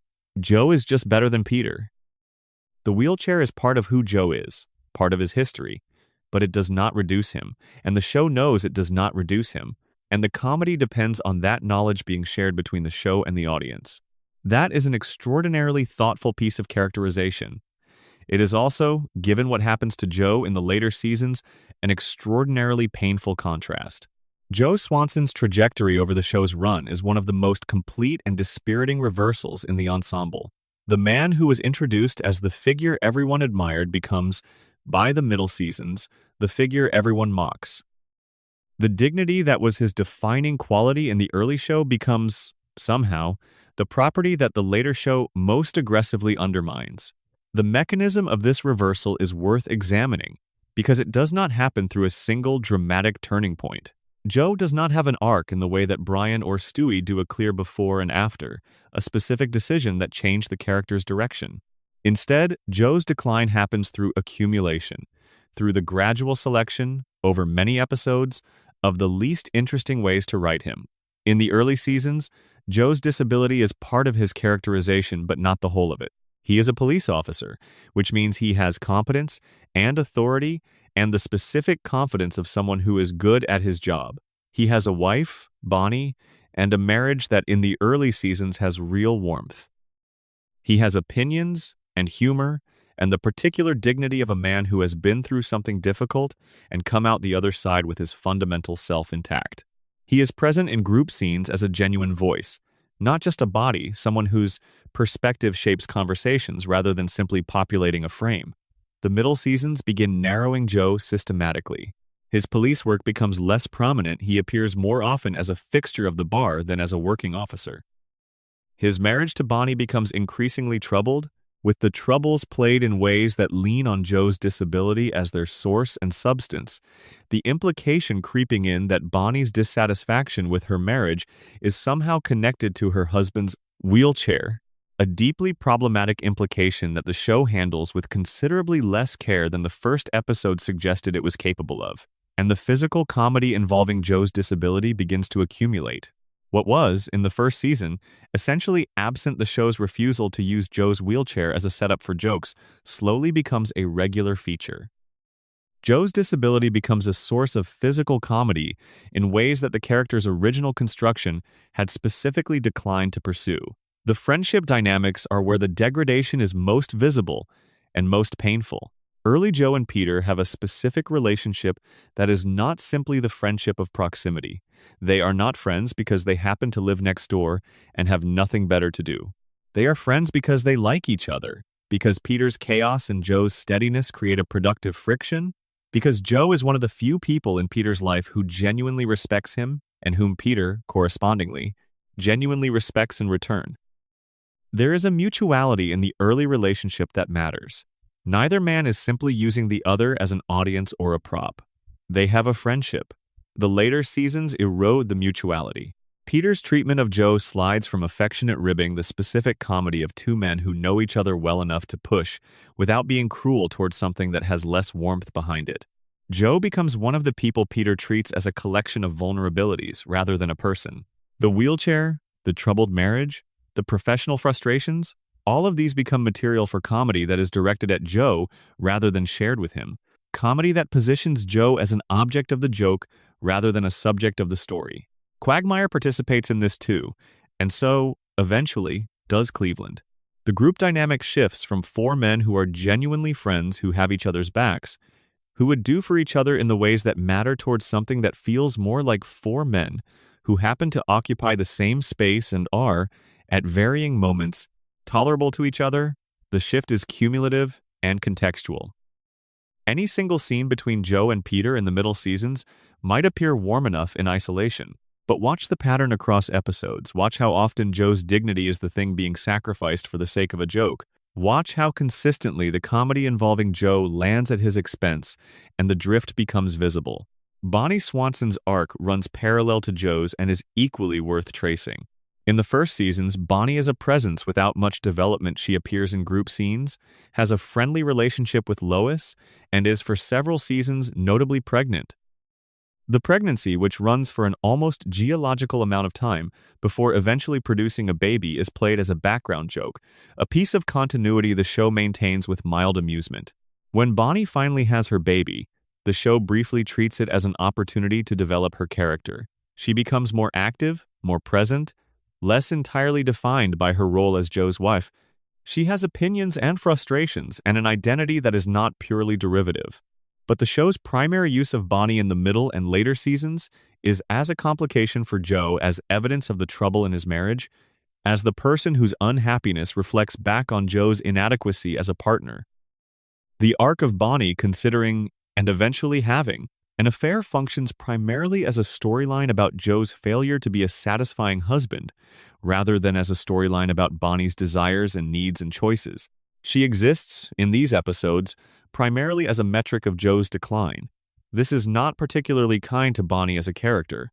It also is not particularly kind to Joe, because it uses the person closest to him as evidence against him, rather than as a genuine relationship that the show cares about depicting. In the later seasons, there are episodes that make an effort to recover something of the early Joe, to restore to him some of the dignity and competence and genuine presence that the first episode established as his fundamental qualities. These episodes tend to involve Joe's professional life, his police work, perhaps because the competence that the show showed in the first episode was always most visible in professional contexts, in Joe doing the thing he is actually good at. These episodes work when they work, because they remember something that the middle seasons forgot. Joe Swanson is good at something. He is genuinely, specifically, demonstrably good at being a police officer. And a character who is good at something, who has a specific competence that the story acknowledges and respects, is a character with dignity.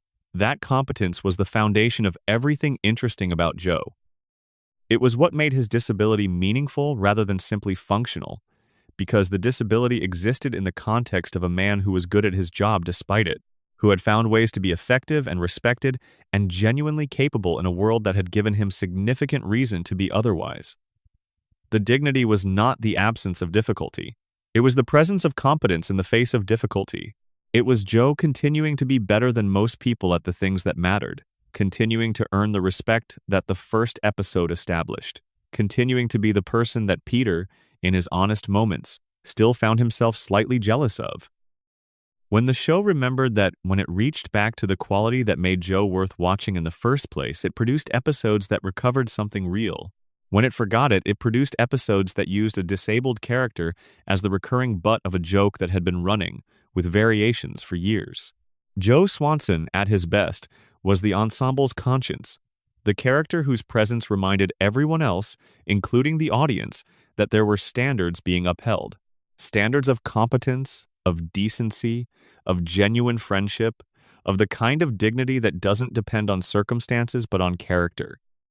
He was the man the neighborhood looked up to, and looking up to him was, for the neighborhood, a form of aspiration, a reminder of what a person could be. The later seasons removed him from that function without replacing it with anything else. They turned the aspiration into a punchline. That turning is the show's loss more than Joe's. Joe Swanson is a drawing, after all. He cannot be hurt. But the people watching who identified with him, who saw in his story the story of a man navigating the world in ways that required more from him than they required from other people, and doing it with grace they notice when the grace is removed. They feel the specific disappointment of watching a character they respected be reduced to the thing the show most lazily reaches for when it needs a quick laugh. He deserved the character he almost was. He almost was someone extraordinary. Section 9. Quagmire, the character who became his worst moments. Glenn Quagmire is the most difficult character in the Family Guy ensemble to write about with any nuance, and the difficulty is itself revealing. From the beginning, Quagmire was designed to be transgressive. His character concept was built around the comedy of excess, specifically the excess of male sexual appetite taken to its logical, ludicrous extreme. He was the guy at the bar who was always pursuing women with a single-mindedness that was too pure to be realistic, too committed to be simply offensive, too cartoonish to be taken fully at face value. The joke was not simply that Quagmire wanted to sleep with women. The joke was the specific quality of his dedication to this goal, the complete absence of any competing priority, the way the singular focus of his desire made him a kind of perfect archetype, a man who contained exactly one dimension and inhabited it with absolute sincerity. In limited doses, in the early seasons, this worked. Quagmire was funny the way a single, sustained note can be funny, the humor coming from the commitment to the bit rather than from any complexity in the bit itself. He was a recurring punctuation mark in the ensemble, the character who appeared when the show needed a specific kind of comedic energy. He was not a character you were meant to know deeply. He was a character you were meant to recognize instantly, and the recognition itself was the joke. The problem with this kind of character is its brittleness. A character built on a single trait, however well executed, has nowhere to develop. The trait can escalate, can be amplified, can be explored from different angles, but it cannot deepen. It cannot accumulate the kind of complexity that makes a character interesting to watch across hundreds of episodes and dozens of years. And a character without depth, when deployed repeatedly, must either escalate or go stale. Family Guy chose escalation. The early Quagmire is a specific character who is worth recovering from the later versions because the specificity matters. In the first 3 seasons, Quagmire's pursuit of women is excessive, but it is not particularly dark. The comedy is broad and cartoonish. His catchphrase, his mannerisms, the almost ritualistic quality of his approach to women, all of it is deployed with the tonal clarity of broad satire. He is not presented as a realistic predator. He is presented as an archetype, the id of male desire given a polo shirt and a jaw. There are early episodes where Quagmire's character functions as genuine comedy rather than simply escalating shock. There are moments where his dedication to his singular goal runs into the actual complexity of real human situations, and the collision is genuinely funny. Funny because the gap between his archetype's simple worldview and the messy reality of human relationships is itself a source of comedy. The Quagmire of the early seasons is not a man who is unaware of other people. He is, in his specific way, quite attentive. He is just attentive to one particular thing about other people, and the attentiveness, directed so completely in a single direction, produces a kind of obliviousness to everything else. This is a coherent and interesting comedic construction. There is a version of Quagmire who could have been maintained at this level for the show's entire run, the satirical archetype, the one-dimensional character whose single dimension is deployed strategically rather than constantly, who appears when the show needs that specific energy and recedes when it does not. That Quagmire was possible. The show chose a different direction. The escalation begins roughly around season 5 or 6 and accelerates sharply through the middle seasons. The behaviors that were, in the early show, played as extreme but cartoonish, begin to be played in ways that are more explicit, more specific, and more difficult to receive as simple satire. The show begins depicting Quagmire's behavior with a level of detail and a tonal seriousness that had been absent in the early seasons, and the specificity, combined with the continued framing of the behavior as comedy, creates a tonal dissonance that the show never quite resolves. The episode that marks the clearest turning point in how the show depicts Quagmire is somewhere around season 8 or 9, the point at which the escalation has gone far enough that the satirical distance that made the early Quagmire functional has collapsed. There are episodes in this period where Quagmire's behavior is depicted in ways that are simply disturbing, where the gap between the cartoonish excess of the archetype and the realistic specificity of the depiction has narrowed to the point of non-existence. When the cartoonish excess was clearly cartoonish, the joke was about an archetype.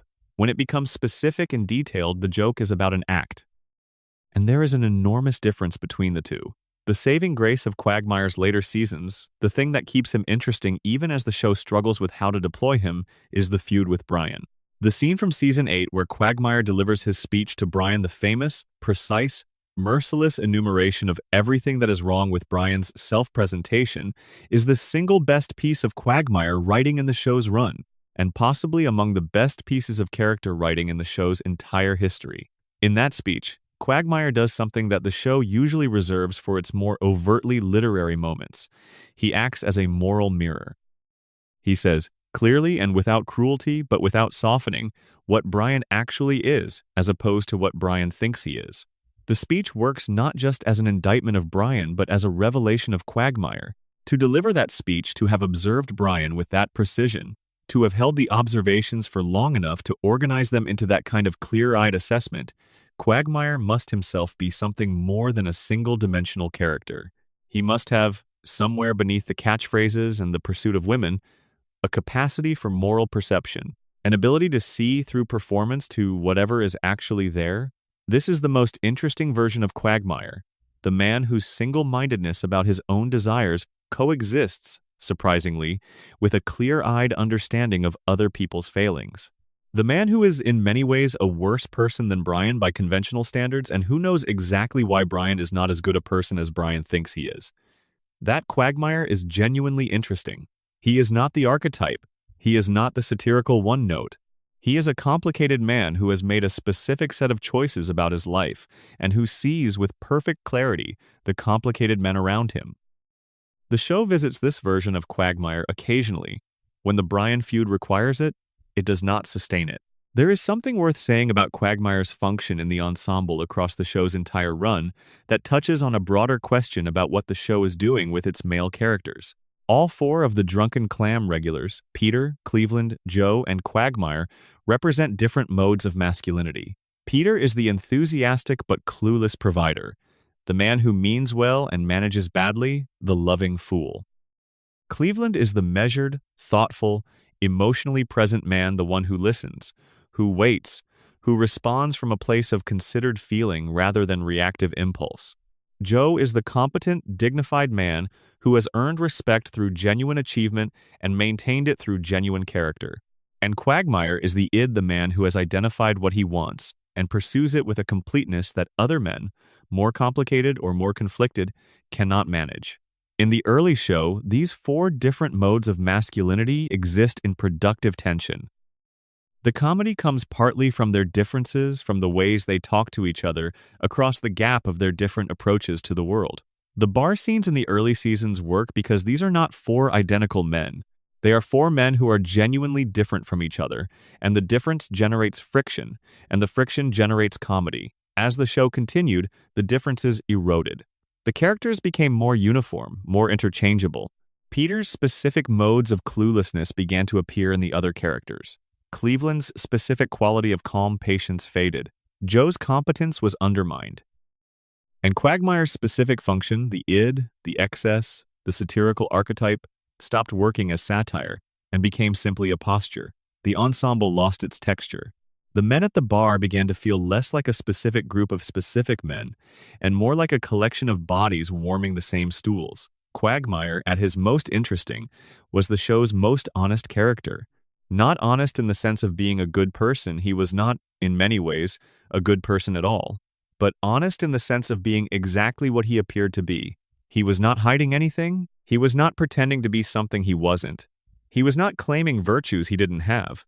He was, completely and without apology, the thing he was. There is a kind of comedy available in that honesty. The comedy of a character who has simply decided not to participate in the polite fictions that hold social life together. Who sees, with perfect clarity, what the polite fictions are covering, and who has decided that covering them is someone else's problem. That Quagmire was genuinely funny and genuinely interesting.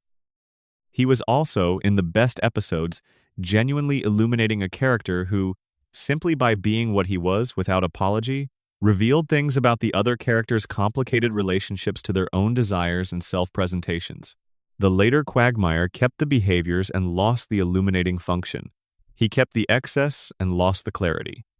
He remained the ID, but became an ID without the intelligence that had made the ID useful. He became, in the end, the joke without the point that the joke was making. And a joke without a point is just noise. Section 10. The Forgotten Faces. Recurring characters, the show stopped caring about. Every neighborhood has its texture. Not just the people at the center of things, the main family, the best friends, the characters you'd recognize anywhere, but the people at the edges. The ones who appear in specific contexts and then disappear, who live their lives in the background of other people's stories, who are recognizable without being central. The recurring faces. The people who make a place feel like a place rather than a set.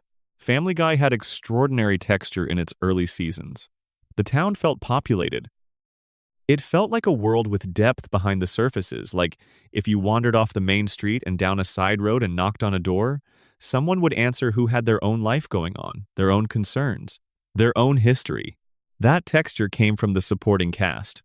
And the supporting cast, over the years, was one of the casualties of the show's long drift away from caring about its world. Consider Meg's World, which is really the show's fullest attempt at a secondary social universe.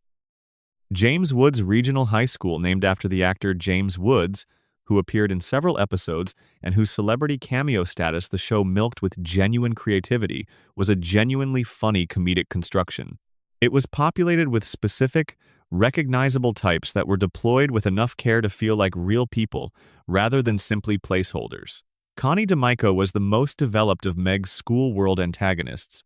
She was the popular girl, the queen of the social hierarchy, the person from whose perspective Meg's uncoolness was most vividly and cruelly registered. In the early seasons, Connie was used with precision deployed when the show needed a specific kind of social antagonism, written with enough specificity that she felt like a person rather than a symbol. She had her own anxieties, her own social pressures, her own relationship to the hierarchy she maintained. There were episodes that gestured toward the specific loneliness of popular girls, the way that the position at the top of the hierarchy can be its own kind of trap. Those episodes were interesting. They were also, in retrospect, early signs of what the show was capable of doing with its supporting characters when it bothered, finding the humanity inside the type, the person behind the function. In the later seasons, Connie is flattened. She appears less often, and when she does appear, she is simply the cruel popular girl, a function rather than a person, a recurring obstacle without the specific texture that made her interesting in the early show. The insight about her loneliness, the complexity of her relationship to her own social position gone. She exists to be the antagonist. That is all. Jake Tucker was never more than a recurring joke, the boy whose face was upside down, the punchline that the show returned to occasionally for a quick laugh and then put away. But even Jake Tucker, as a single-note gag, was deployed in the early show with a care that the later show rarely managed to match. The joke landed because the setup was specific and the execution was clean. The recurring deployment never wore out the welcome. There was a logic to when Jake appeared, a sense that the show had a reason for reaching for this particular gag, rather than reaching for it simply because it existed. The middle and later seasons' use of recurring joke characters like Jake tends to feel less precise. They appear because they are in the show's inventory, because the writers know them and can deploy them without effort. They are assets rather than characters, things the show can reach for when the writing room needs a quick beat, rather than specific people who belong in specific situations. This is the difference between a recurring character and a recurring prop. The early show had recurring characters. The later show had recurring props. Tom Tucker and Diane Simmons, the news anchor duo, represent a different kind of supporting cast tragedy, characters who had genuine potential that the show occasionally explored and then ultimately abandoned or reduced. Tom Tucker was, in the early seasons, a marvelously specific creation, a local news anchor with delusions of grandeur, a relationship to his own perceived importance that was constantly undermined by the mediocrity of his actual circumstances. The comedy came from the gap between his self-image, a man of gravity and significance, and his reality, a man reading stories about lost pets and minor local crimes to an audience of moderate size. He was a study in the specific vanity of minor celebrity, the person who has enough fame to develop an exaggerated sense of their own importance, but not enough fame to justify it. Diane Simmons was Tom's co-anchor, and she existed primarily as a foil, the person whose professional competence and personal frustration threw Tom's self-importance into sharper relief. For several seasons, their on-screen dynamic was a reliable comedic resource, the specific comedy of two people who intensely dislike each other but are required to perform warmth and professionalism for an audience. The show did eventually do something with Diane. A later storyline involving her goes in a dramatically different direction, but by that point, the character had been so underused in the intervening years that the dramatic turn felt disconnected from the character's actual history. The show had let her sit in the inventory for years, deploying her occasionally as a background presence, and then reached for her when it needed a specific plot function. This is the trajectory of most Family Guy supporting characters, established with genuine potential, maintained as inventory, occasionally deployed for functional rather than expressive purposes, and never fully developed into what the early glimpses suggested they could be. Dr. Hartman, the Griffin family physician, is another example, a character whose comedic premise, a doctor who is spectacularly bad at his job, whose incompetence is somehow not fatal to his patients or his practice, is genuinely funny in limited deployment and gradually exhausted by overuse. In the early seasons, Dr. Hartman appears rarely enough that his specific brand of medical comedy is always fresh. By the middle seasons, he has appeared so many times in the same mode that the joke has been worn thin, and the show continues reaching for it because it is available, rather than because it is still generating anything interesting. The pattern is almost universal. The supporting characters who were most vivid in the early show, most specifically drawn, most carefully deployed, most clearly believed in by the writers become, over the course of the series, inventory items. They stop being people and become tools. They stop being deployed because the story calls for them and start being deployed because they exist and the writers know how to use them quickly. There is a kind of supporting character that the middle and later seasons almost entirely abandoned, the character who exists not to generate comedy but to provide emotional grounding. In the early show, this function was served by a surprising range of recurring and minor characters. Neighbors who showed up to register the human scale of the Griffins' disasters. Teachers and community members who responded to the family's chaos in ways that reminded the audience that the chaos was happening in a real neighborhood, among real people with real reactions. These characters were not funny. They were not meant to be funny. They were meant to be the medium through which the show maintained contact with the emotional and social reality it was satirizing. They were the evidence that the world of the show was the real world, seen sideways and exaggerated, not a cartoon world where anything could happen without consequence, because nobody real was present to experience the consequences. The later seasons largely dispensed with this kind of character. The neighborhood became less populated with people and more populated with functions, characters who existed to serve the comedy rather than to ground it, who registered the Griffins' behavior only as setup for more comedy rather than as actual human response. Without these grounding figures, the show's world loses its reference point. It floats free of the reality it is supposed to be satirizing. The Griffins' chaos becomes unmoored from consequence, and unmoored chaos is not satire, it is simply noise. The deepest loss in the show's supporting cast is harder to name than any specific character. It is the loss of the sense that there were other stories happening, that the world of the show extended beyond the main character's concerns, that the neighborhood was populated by lives the show had not gotten around to telling yet. This sense of narrative depth behind the visible surface is one of the pleasures of richly realized fictional worlds. It is the feeling, in the best episodes of the early show, that Peter could turn left instead of right on his way home and encounter a story the show had never touched, that Lois could call any of the neighbors and find a life being lived there, that the world of that Rhode Island neighborhood contained more than any single episode could contain. The later seasons feel smaller. The world has shrunk to the main cast and their regular interactions, and the main cast has become a collection of fixed traits rather than a collection of people, and the regular interactions have become rhythms rather than stories. The depth behind the surface is gone. What is left is competent, often funny, sometimes genuinely good television, but it is the television of a world that has been cleared of most of what made it feel like a world. The supporting cast was the texture of that world. When the show stopped caring about them, stopped tending to them, stopped finding them interesting, stopped believing they were worth the attention, the texture went too. And without the texture, even the best moments in the main cast feel a little thinner, a little more like animation and a little less like life. Section 11. The writing room: how the people behind the scenes shaped every erasure. Every decision we have traced in this video, the reduction of Meg to a punching bag, the hollowing of Brian's warmth, the retirement of evil Stewie, the erosion of Peter's conscience, the quiet diminishment of Lois, Cleveland, Joe, and all the rest was made by a person, by people, plural, by rooms full of writers working on deadlines under pressure in a building in Los Angeles, trying to find 22 minutes of television that would be funny enough to justify the show's continued existence. It is easy, when talking about what happened to Family Guy, to speak in the passive voice. The characters were flanderized, the heart was lost, the cutaway gags took over, the show declined.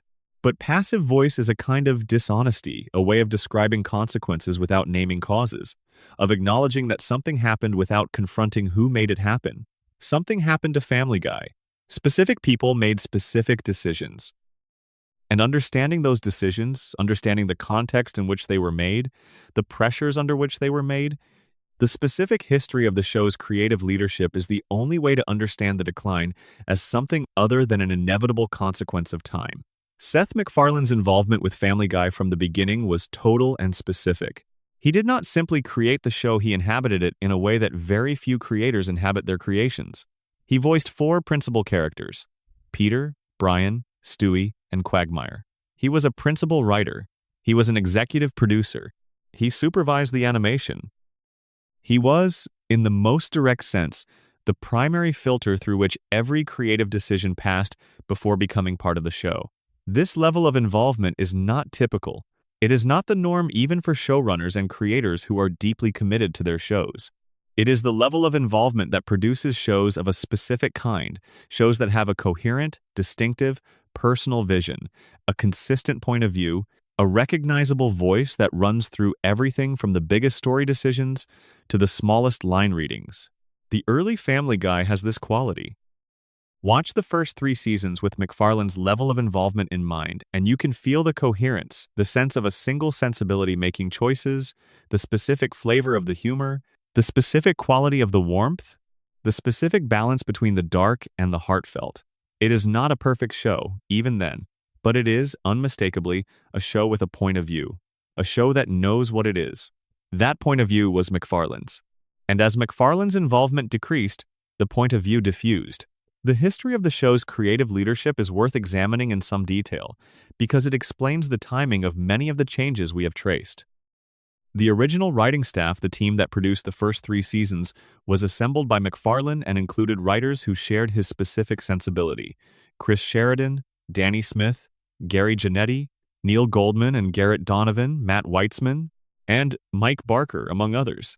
These were the people who built the voice of the early show, who understood it from the inside, who had internalized its specific balance of warmth and darkness and comedy. When the show was canceled after season 3, this team dispersed. Writers found other jobs, other shows, other projects. When Family Guy was revived for season 4 in 2005, MacFarlane was not reassembling the original writing room, he was starting over, in significant ways, with a new group of people who knew the show from the outside rather than from the inside. This is not a condemnation of those new writers. The revival seasons produced excellent work, sometimes extraordinary work, and many of the writers who joined for season 4 stayed with the show and developed deep expertise in its world. But there is a difference between expertise and original vision, and the difference is exactly the thing that gets lost in transitions of this kind. The specific sensibility of the early show, the precise calibration between its competing impulses, the quality of attention it brought to its characters' inner lives, the specific flavor of its warmth is the kind of thing that is very difficult to transmit. You can tell a new writer that the show is warm, but warmth is not a directive. You can tell a new writer that Peter loves his family, but love does not reduce to a specification.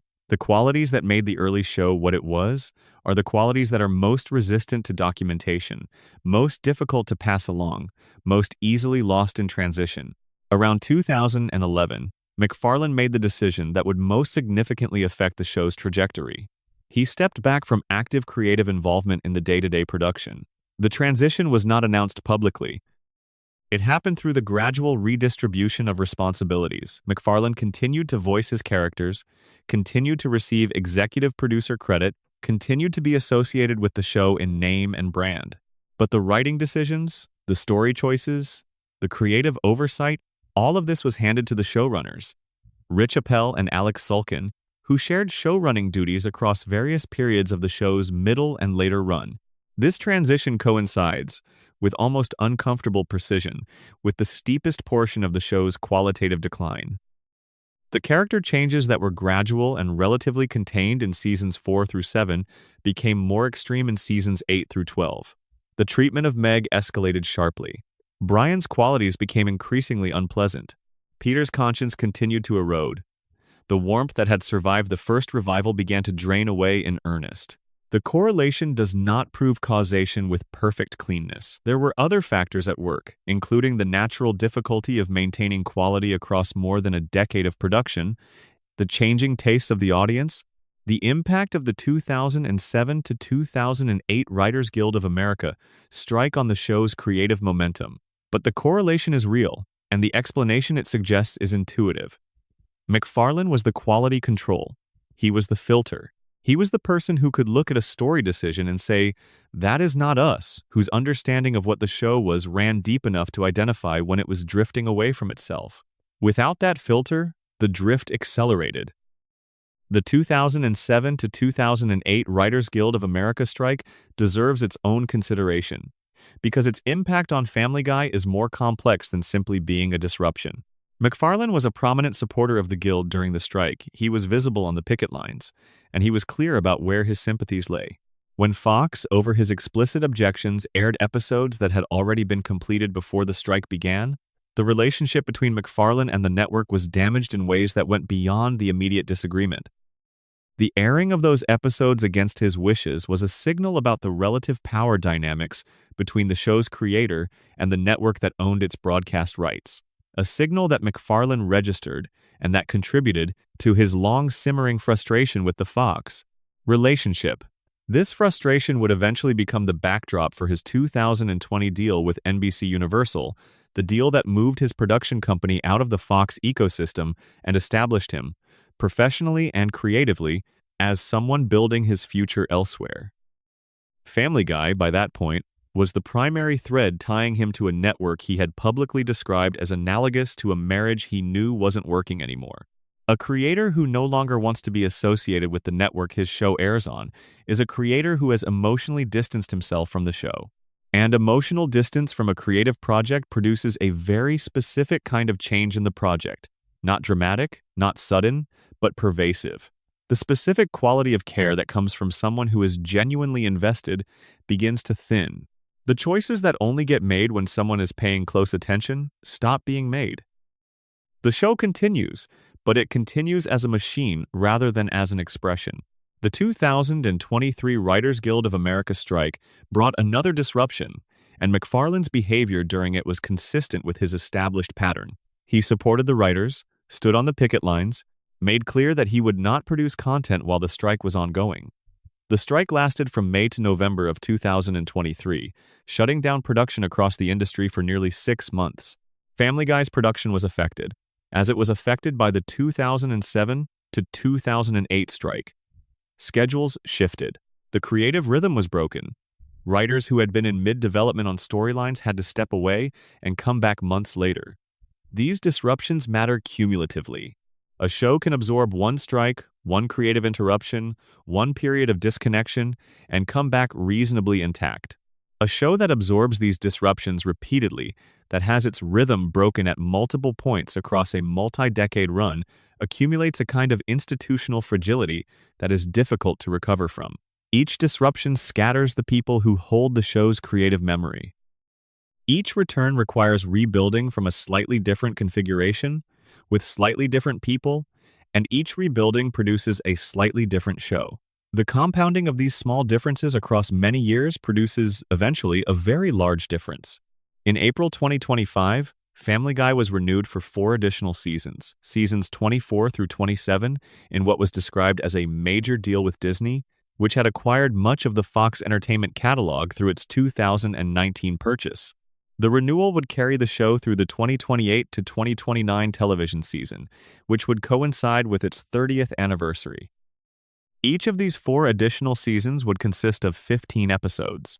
The show was, in other words, guaranteed to be produced for at least 4 more years regardless of ratings, regardless of critical reception, regardless of whether the creative conditions that might produce genuinely good television were in place. This kind of renewal extended, institutionally guaranteed, driven by brand value and licensing revenue, rather than by creative vitality, is the end state of a show that has transitioned from being an artistic enterprise to being a business asset. Family Guy is valuable. The brand is recognizable globally. The licensing revenue is real. The streaming numbers on Hulu and the cable reruns on Adult Swim and Comedy Central and FXX generate money continuously. The show that now barely pulls in 1 million live viewers on Wednesday nights is watched by orders of magnitude more people in the distributed, asynchronous ways that modern television actually works. That distributed value is real, but it is the value of a catalog rather than the value of a creative enterprise. It is the value of something that was great rather than the value of something that is great. MacFarlane himself has been remarkably honest in his public statements about Family Guy, about what the show represents to him at this stage. In the 2024 interview, where he discussed the show's future, he described it as having achieved what he called escape velocity, the state of a thing that has been going long enough that there is no natural stopping point, no obvious reason to end, no exit that is proportionate to the duration. He talked about the show funding work he cared about, specifically conservation efforts through organizations like Rainforest Trust. He talked about people still loving it. He did not talk about stories he was burning to tell, directions he was excited to explore, characters he felt had more to say. This is honest. It is also, if you listen to it carefully, a description of a show that its creator no longer experiences as a creative endeavor. It is a resource. It is a legacy. It is a machine that runs and generates value and funds things that matter. And continuing to run it does not require the specific quality of passion that built it. The people who made Family Guy great in the beginning had that passion. You could feel it in every episode in the attention paid to the characters' inner lives, in the specific calibration of the comedy, in the warmth that ran beneath the surface of even the darkest jokes. That passion was not a professional quality. It was a personal quality. It was the quality of people who cared about what they were making because they had something to say. The show is still being made by talented people who work hard and care about their craft. But the passion that built it, the specific, personal, irreplaceable passion of a 25-year-old with a vision and the characters to express it that has been fading for a long time. And you can hear it, if you listen carefully, in the difference between the early episodes and the later ones. Not in the quality of the individual jokes, not in the technical execution, but in the thing underneath all of it, the sense that someone was making this because they had to, because they believed in it, because the characters mattered to them, and the stories mattered to them, and the audience mattered to them. That thing is gone, and no renewal deal, no matter how large, can bring it back. Section 12. What was lost? A farewell to the show that used to care. We have come a long way tonight. If you are still with me, if you have drifted through all 11 sections and found your way here, to this last one, perhaps half asleep, perhaps somewhere between waking and not, the familiar shapes of the Griffin house floating at the edge of your dreaming mind, then you already know everything this section is going to say. You know it in the specific way that you know things when your guard is down and the thinking mind is quiet and the part of you that just feels things is what's left. You know that something was lost. You have felt it, maybe for years, in the specific disappointment of episodes that used to make you laugh in a particular way not making you laugh that way anymore. In the characters you used to love feeling less like themselves. In the jokes landing differently, flatter, louder, less specific, more generic. In the absence, almost imperceptible but accumulating over time, of whatever it was that made you feel something when you watched this show rather than simply watching it. What you have been feeling all along is the loss of the thing we have been describing all night. And it is worth sitting with that loss for a moment, not with anger, not with the kind of detailed grievance cataloging that the internet specializes in, but with the gentler, sadder, more honest emotion that is simply grief. The grief of loving something that changed. The grief of a world that used to feel one way and now feels another. Let me tell you what Family Guy was, in its best moments. Let me be specific, because the specificity matters. It was a show about a family that was too loud and too imperfect and too deeply embedded in its own dysfunction to be entirely functional, and that loved each other anyway. It was a show that believed, that had the courage to believe, in a primetime animated comedy slot between beer commercials and news breaks, that underneath all the jokes and the cutaway gags and the shock humor and the cartoon violence, there was something worth tending to, something human, something that deserved attention. That belief expressed itself in small ways that were easy to overlook if you weren't looking for them. In the way Peter's apologies, however clumsy, were sincere. In the way Lois's exhaustion was never played as simple complaint, but as the specific exhaustion of a woman carrying more than her share and knowing it. In the way Brian's drinking was funny and also sad, and also the specific behavior of a specific character with a specific history that produced it. In the way Meg's loneliness registered as loneliness and not simply as punchline. In the way Stewie's evil was played with enough theatrical commitment to honor the absurdity, while also somehow honoring the character. All of these small things, these attentions, these moments of care, were the evidence that someone was paying attention, that the show believed its own world was worth taking seriously, even in the midst of jokes about chickens and Conway Twitty and the time Peter fought the Black Knight. The specific episodes where Family Guy was at its absolute best are worth naming, because naming them is a form of remembering, of refusing to let the later seasons overwrite the earlier ones. Season 1, Episode 4, Peter's Got Woods. Wait, wrong title. I mean, the episode where Peter reconnects with an old black friend, and the show handles the racial dynamics with more care and comedy than you'd expect from a first season of anything. Season 2, Episode 11, A Picture's Worth $1,000, where Chris discovers a natural talent for art, and Peter tries to capitalize on it. Season 3, Episode 4, One If by Clam, Two If by Sea, where the drunken clam is converted to a British pub and Peter's response is completely, delightfully in character. Season 4, Episode 29, Peter's Two Dads, where Peter discovers his biological father is a drunkard and the emotional aftermath is handled with genuine tenderness. Season 5, Episode 1, Stewie Loves Lois, which opens the revival era with an unexpected warmth. And then the Vault episode.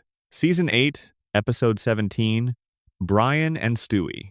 Locked in, no cutaways, just conversation, just truth.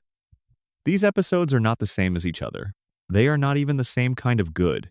But they share a quality that is the best single thing Family Guy ever had. They believed the story they were telling was worth telling. They brought to it the specific attention of people who cared about these characters, who wanted to know what would happen to them, who thought the audience deserved something real in the middle of all the jokes. It is important, I think, to not over-dramatize the decline. Family Guy did not stop being funny when it declined. The later seasons contain individual moments that are as funny as anything the show ever produced. The voice cast Seth MacFarlane, Alex Borstein, Mila Kunis, Seth Green, Mike Henry, Adam West in his years on the show performed at the highest level throughout. The animation in the later seasons is technically superior to the early seasons in almost every respect.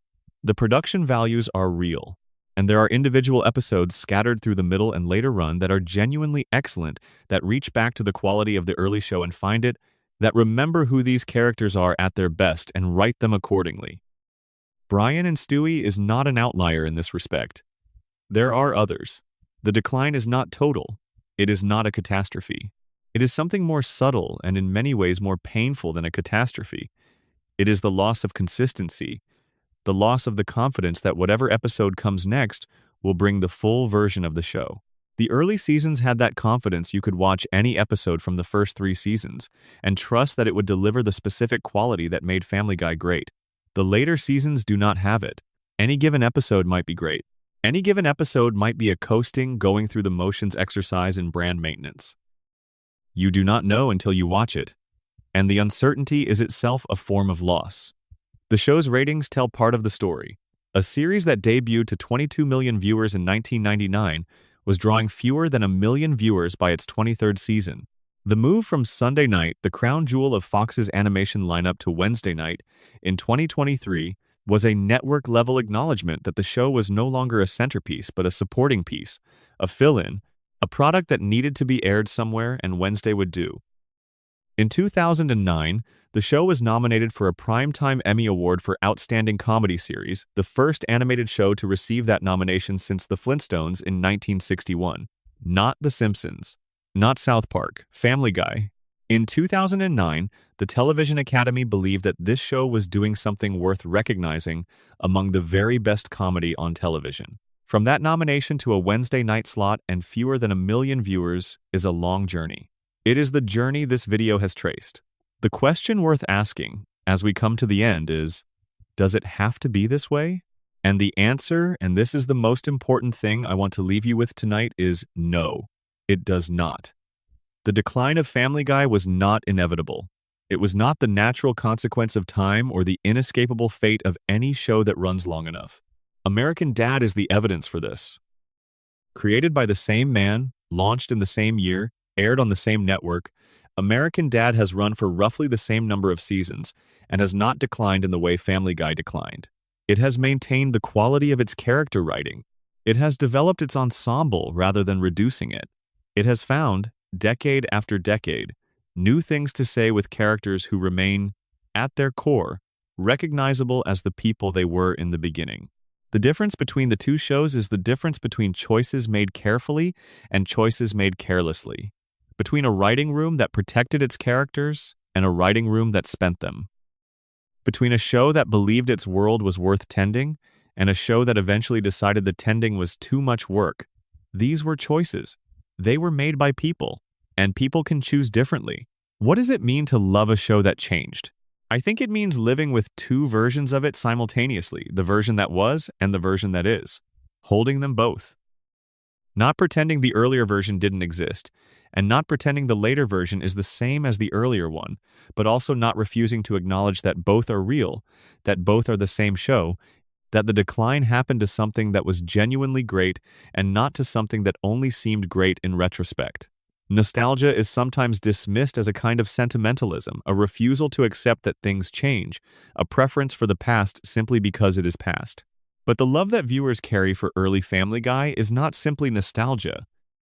It is the memory of something specific, of a show that paid attention to its own characters, that brought warmth to the middle of a comedy that was also sharp and dark, and sometimes genuinely transgressive, that believed the story of a family in a small neighborhood was worth telling, with full seriousness of purpose. That is not a small thing to have done. That is not nothing. The early Family Guy is still there, in the episodes, completely available. You can watch it tonight. You can watch Peter sit with Brian in the backyard and not say much of anything. You can watch Lois catch Peter in some catastrophe and be furious and exhausted and in love with him anyway. You can watch Meg try, in her limited and overlooked way, to be the kind of girl the world might eventually notice. You can watch Stewie plan his schemes in his bedroom, the death ray ready, the plan progressing, the baby villain concentration absolute. These things happened. They are recorded. They will not change. What changed was what came after, and what came after is also recorded. And the gap between the two is the story of how a show that once genuinely cared, that put care into every frame, that tended its own world like something precious, gradually stopped caring enough to protect what it had built. The title of tonight's video is Every Character Family Guy Quietly Erased. The word quietly matters. There was no announcement, no ceremony. Nobody on the show said, "We have decided that Meg is now a punching bag rather than a person." Nobody said, "We are retiring the evil baby." Nobody said, "Peter no longer feels guilt when he hurts people." Nobody said, the warmth that made this show great is being phased out in favor of something louder and more extreme. The erasures happened in the space between episodes and the accumulated choices that each individually seemed small, that none individually seemed catastrophic, but that together added up to the loss of something essential. This is how most important losses happen. Not in a single dramatic moment, but in the accumulation of moments so ordinary that you almost don't notice them. The fade is gradual. The photograph loses its color slowly. And then one day you hold it up to the light and the face is gone. And you think, when did that happen? And the answer is, it happened over years, one tiny drain at a time, and you didn't notice until the cumulative weight of all the tiny drains had become a thing that couldn't be ignored. But here, at the end, let me say something that might surprise you. The fact that Family Guy erased its characters does not erase what those characters once were. Meg Griffin was once a teenager trying so hard to be loved that the trying was painful to watch, and the pain was honest, and the honesty was art. Brian Griffin was once the most human animal in the history of animated television. A dog who wanted to write and couldn't quite manage it, who wanted to love and couldn't quite manage that either, who was smart enough to see his own failures and not quite strong enough to overcome them, and who was, for all of that, genuinely and movingly lovable. Stewie Griffin was once a baby supervillain of such perfect and terrible particularity that he had no equivalent anywhere in fiction, and the laugh you got from watching him was the laugh of encountering something completely original, something that had never existed before and might never exist again. Peter Griffin was once a man who loved his family in the most imperfect and unreliable and genuine way, a man whose love was real even when it was invisible to everyone, including himself, and who, at the end of the episode, came home. Lois Griffin was once a woman who had chosen the life she was living and who lived it with full awareness of everything she had chosen, the good and the bad, the warmth and the frustration, the piano lessons and the chaos, all of it held together by the specific strength of a woman who had decided that this was her life and who was, in her quietest moments, at peace with the decision. These people were real. They were real in the way that fictional characters can be real, real in the imagination, real in the memory, real in the specific response they produced in the people who watched them and recognized something in them. The show erased them, but they remain. In the early episodes, in the memories of the people who loved them, in the conversations that are happening right now, in 1,000 different places, between people who remember what the show once was and feel, still, some version of what it made them feel. That cannot be erased. So tonight, as you drift off, let me leave you with something gentle. Imagine the neighborhood. It is late, the houses are dark, the street is quiet.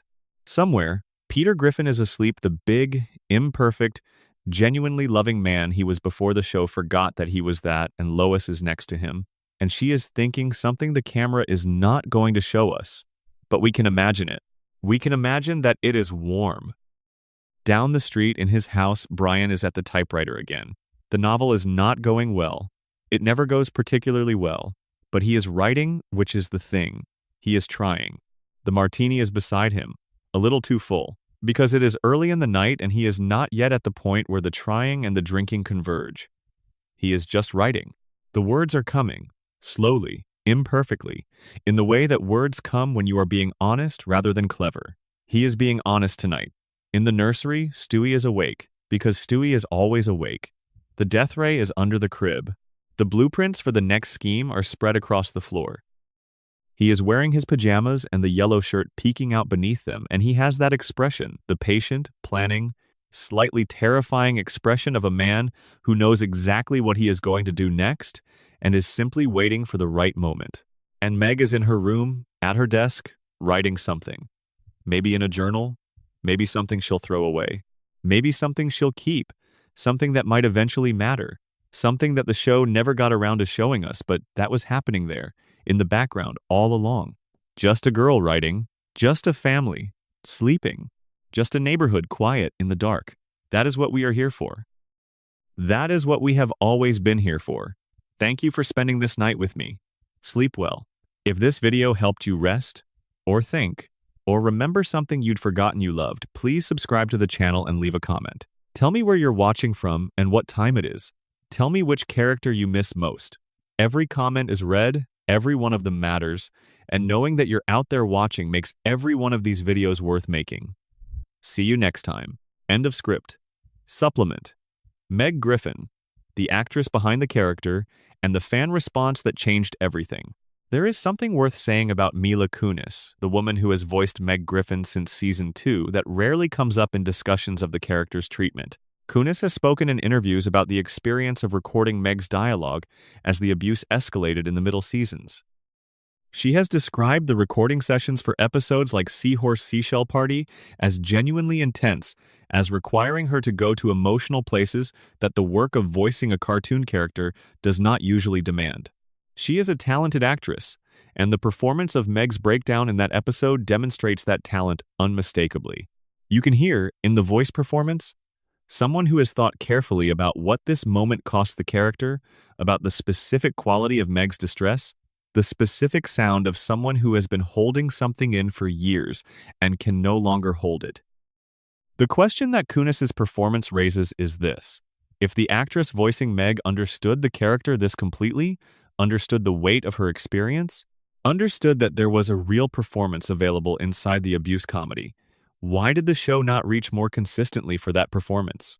Why was Kunis's obvious talent and emotional availability for the character not leveraged more extensively into episodes that gave Meg genuine interiority rather than simply registering her suffering? The answer is not that the show was unaware of what Kunis was capable of. The Brian and Stewie Vault episode, made just 2 years after Seahorse Seashell Party, demonstrates that the show was capable of building episodes around the emotional availability of its voice cast. Seth MacFarlane and Seth Green were given material that required that kind of availability, and they were given the episode structure to support it. Kunis was given the material in individual moments, but rarely given the structure to surround it. This disparity is itself a form of the erasure. It is the show recognizing Meg's potential, acknowledging it through occasional moments of genuine emotional writing, while structurally refusing to build the show around that potential. It is the difference between a character being visible to the writers in flashes and being genuinely believed in by them as a sustained subject. The fan communities that formed around Meg Griffin are worth noting as a counter-narrative to the show's official position on the character. The corners of the internet where viewers discuss, write about, and create art around Family Guy contain enormous amounts of material centered on Meg. Not the abused Meg, not the punching bag, but a version of Meg that the fan community has built in the space left by the show's failures. Fan fiction that gives her storylines the show never wrote. Fan art that depicts her as the protagonist of her own story. Communities of viewers who identified with her specifically because the show's contempt for her mirrored contempt they had experienced in their own lives. These communities are, in a real sense, the show's most interesting response to its own treatment of the character. They are the evidence that the raw material the show discarded had genuine value, that there was an audience waiting for the Meg story that was never told, that the hunger for that story was real enough to generate its own creative output in the absence of the original. The show created Meg, the show failed Meg. The audience, in its own way, tried to finish what the show started. And there is one more thing about Meg that deserves to be said before we move on, and it is the thing that I think is at the core of why her treatment matters beyond the single show. Meg Griffin's erasure is a story about which stories get told and which do not, about which characters are deemed worthy of development and which are deemed sufficient as functions, about the specific way that female adolescence, the experience of being young and female and overlooked and wanting more than the world is currently offering you, is received by the institutions that tell stories.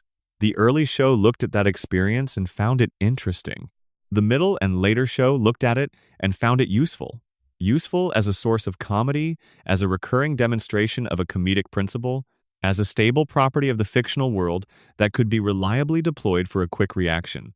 The difference between interesting and useful is the whole story. When a character is interesting to you, you want to know more. You ask questions. You follow them into unfamiliar territory. You let the story go where it needs to go. When a character is merely useful to you, you extract what you need and move on. You are not curious about what is left. You do not follow. You do not ask. Meg Griffin was interesting in the early show. She became useful. And the transition from interesting to useful, the moment when curiosity is replaced by exploitation, is the moment when a character stops being a character and becomes something else. We have a word for characters who are merely useful. We call them tools. Meg deserved better than to be a tool. She still does. Supplement. Peter Griffin, The Comedy of Consequence, and Why It Mattered. One more thing about Peter Griffin before we close this thread, because there is an aspect of the early character that I have not yet fully addressed, and that is essential to understanding the specific quality of the loss. Peter Griffin at his funniest in the early seasons was not funny because of what he did. He was funny because of what happened after what he did. This is a subtle distinction, but it is crucial. The comedy of early Peter was always downstream of consequence. He would do something impulsive and thoughtless and spectacularly ill-considered, and then the comedy would arrive in the aftermath, in the faces of the people around him, in the spreading ripple of implications, in the specific way that Peter's thoughtlessness would interact with the world's real structures and produce escalating, increasingly complex problems.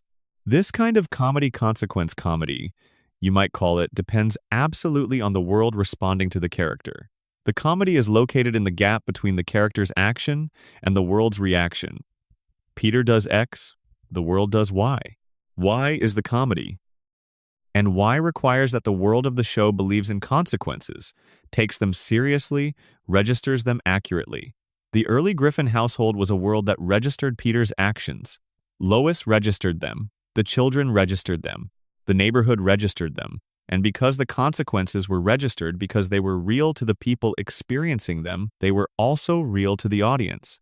Strip the consequences away, and what you're left with is a character who simply acts.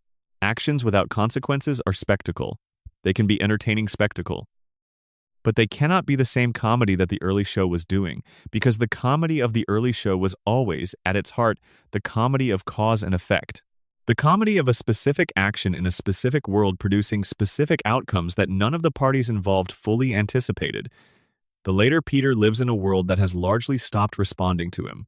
His actions happen and the world absorbs them without the specific, accurate registration that turned those actions into consequences. The comedy that remains is spectacle, the action itself, performed, requiring no world to receive it. The action as entertainment detached from the chain of cause and effect that once gave it meaning.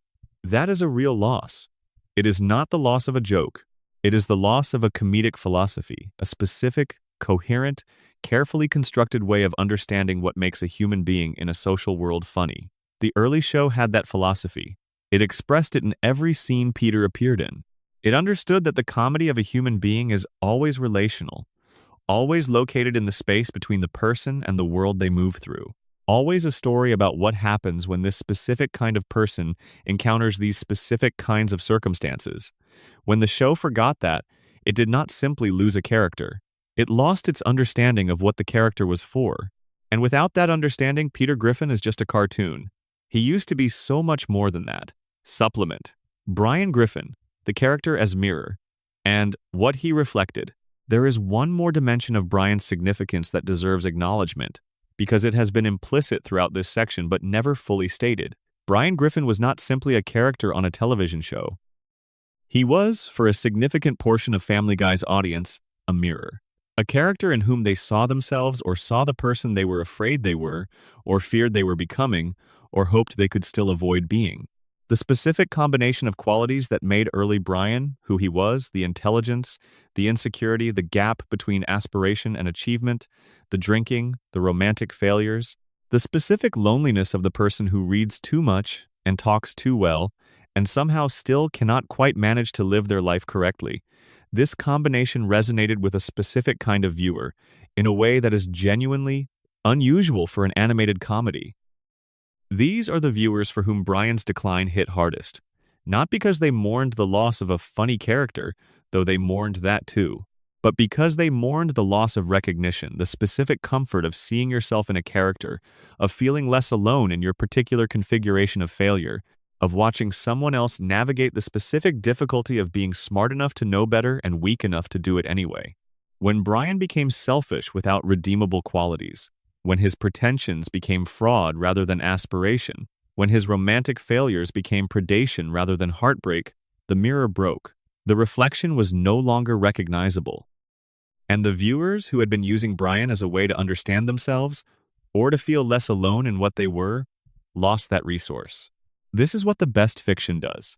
It creates characters who serve as mirrors for their audiences, who give people a way to see themselves that is both honest and compassionate, that acknowledges the failures while still finding the person behind the failures worth caring about. Brian, in his best versions, did this. The loss of that Brian was not just the loss of a funny character. It was the loss of a small act of kindness, the kindness of a show saying to a specific group of people, "We see you, and your particular combination of qualities is worth seeing, and you are not alone in it." That kindness was extended and then withdrawn, and its withdrawal is, in the end, among the most specific and personal of all the losses Family Guy inflicted on the people who loved it. Supplement: Stewie Griffin, the specific loss of irreplaceability. There is a word for what Stewie was in the first 3 seasons of Family Guy, and the word is irreplaceable. Not remarkable, not well-designed, not cleverly conceived, irreplaceable. There was no other character like him anywhere in fiction. Not in animated comedy, not in live action, not in literature or film or theater. The specific combination of infant physicality and adult malevolence, held in precise tonal balance with the show's domestic comedy, with the family sitcom rhythms, with the warm core that ran beneath the darkness, this combination had never been attempted before and has not been successfully replicated since. Irreplaceability is a rare quality in fictional characters. Most characters, however good, occupy territory that other characters also occupy. The smart one, the lovable fool, the voice of reason, the villain with a code, these are recognizable types, and a character can be excellent while still being recognizable as a type. Being irreplaceable is different. Being irreplaceable means that the specific combination of qualities you contain cannot be found anywhere else, that your absence from the world of fiction would leave a gap that nothing else could fill. Early Stewie left that gap when the show retired him. The later Stewie is excellent in many episodes. He is funny and warm and well-voiced and well-animated, and the friendship with Brian is genuinely one of the show's richest ongoing relationships. None of this is nothing, but none of it is irreplaceable. A softer, emotionally complex baby character who has a warm friendship with the family dog and goes on adventures and struggles with his identity. This territory is not empty without Stewie. Other characters, other shows, other stories occupy it. The evil baby supervillain who built ray guns in his nursery and spoke in complete, elegant, menacing sentences about his plans for world domination, and the specific death of his mother, that territory was Stewie's alone. And when the writers decided they had exhausted it, they did not find new ways to mine it. They simply left it behind. They walked away from the only territory in fiction that was uniquely theirs and replaced it with territory that was perfectly fine but also perfectly interchangeable. This is not a small creative decision. In retrospect, it might be the single most significant creative decision the show ever made, larger than any individual episode, larger than any season arc, larger even than MacFarlane's step back from active involvement. Because MacFarlane stepping back was a change in who was making the decisions. Retiring Stewie was a change in what the show fundamentally was. Before the retirement, Family Guy was the show with the evil genius baby. That was its most distinctive quality, its most unambiguously original contribution to the culture, its most compelling reason to exist in a world of animated comedies. After the retirement, Family Guy was a show about a family in a Rhode Island neighborhood that made a lot of cutaway jokes. A good description of several shows. A fine description, but not distinctive, not irreplaceable. The choice to retire Stewie's original nature was the choice to become replaceable, and the show has never fully recovered from it. There is an argument that the writers sometimes make for Stewie's evolution that deserves to be addressed directly, because it is made in good faith and it is not entirely wrong. The argument is, characters are supposed to grow. A character who remains exactly the same for 20 seasons is not a character, he is a prop. Development, change, evolution, these are signs of a living character rather than a static one. Stewie growing from a one-dimensional villain into a complex, emotionally layered person with genuine relationships and a real inner life is not erasure. It is the show taking a character seriously enough to let him change. This argument has merit.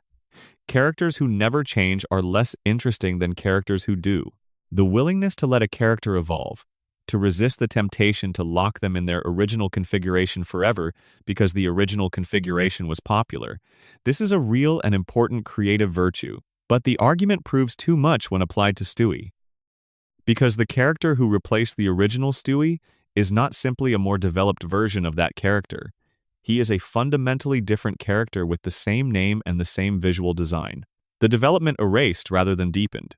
It did not take the evil baby and find the person beneath the villainy. It simply retired the villainy and started fresh.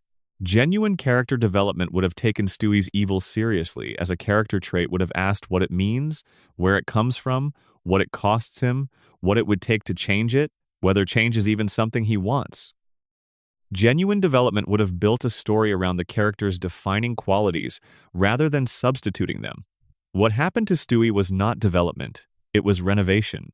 The old Stewie was torn down and a new structure was built in the same location, with similar exterior features. The postal address is the same, but the building is not. Supplement. The bar as a world, what was lost when the ensemble eroded. The Drunken Clam deserves its own meditation, because it is more than a setting. In the early seasons, it is the most important location in the show's world, more important than the Griffin House, because the Griffin House is where the Griffins live, but the Drunken Clam is where the show lives. This is the place where the male friendship of the ensemble exists, where the four men sit together in the specific intimacy that is available only in bars, where they talk to each other in the casual, sideways, affection through insult language of men who have known each other long enough that the language has become its own dialect. They are not four men at a bar. They are four men at their bar, and the possessive is everything. The early Drunken Clam scenes are quiet pleasures. They do not move the plot. They establish the world. They remind you, in the midst of whatever this week's episode is about, that these men have lives that extend beyond the episode's premise, that they were here last week and will be here next week, and that the bar and the friendship it contains is a continuity that the episode's plot exists within rather than the other way around. This is the function of the ensemble in any well-constructed serialized fiction, to provide the sense that the world extends beyond any single story. The ensemble tells you that there are other things happening, other relationships in motion, other lives being lived alongside the main narrative. Without the ensemble, the narrative floats. It exists without the weight of the world around it. The Drunken Clam of the middle and later seasons is a different place from the early Drunken Clam. The table is still there. The stools are still there. The four men still appear together. But the sense of a world extending beyond the frame, the sense that these are men with full lives, not just recurring characters, has thinned. Cleveland's departure and the years of The Cleveland Show broke the ensemble's continuity. Joe's reduction to punchline removed the dignity that had balanced the group's comedy. Quagmire's escalation removed the character who had once served as the archetype without explanation, who had been funny because he was recognizably a type without being reduced to one. And Peter's transformation from the lovable fool to something less warm had removed the center of gravity around which the others' characters had organized. Without a Peter whose love for his friends was genuine and visible, the friendships in the group had nothing to anchor them. They became arrangements rather than relationships. The bar still exists. The men still sit in it.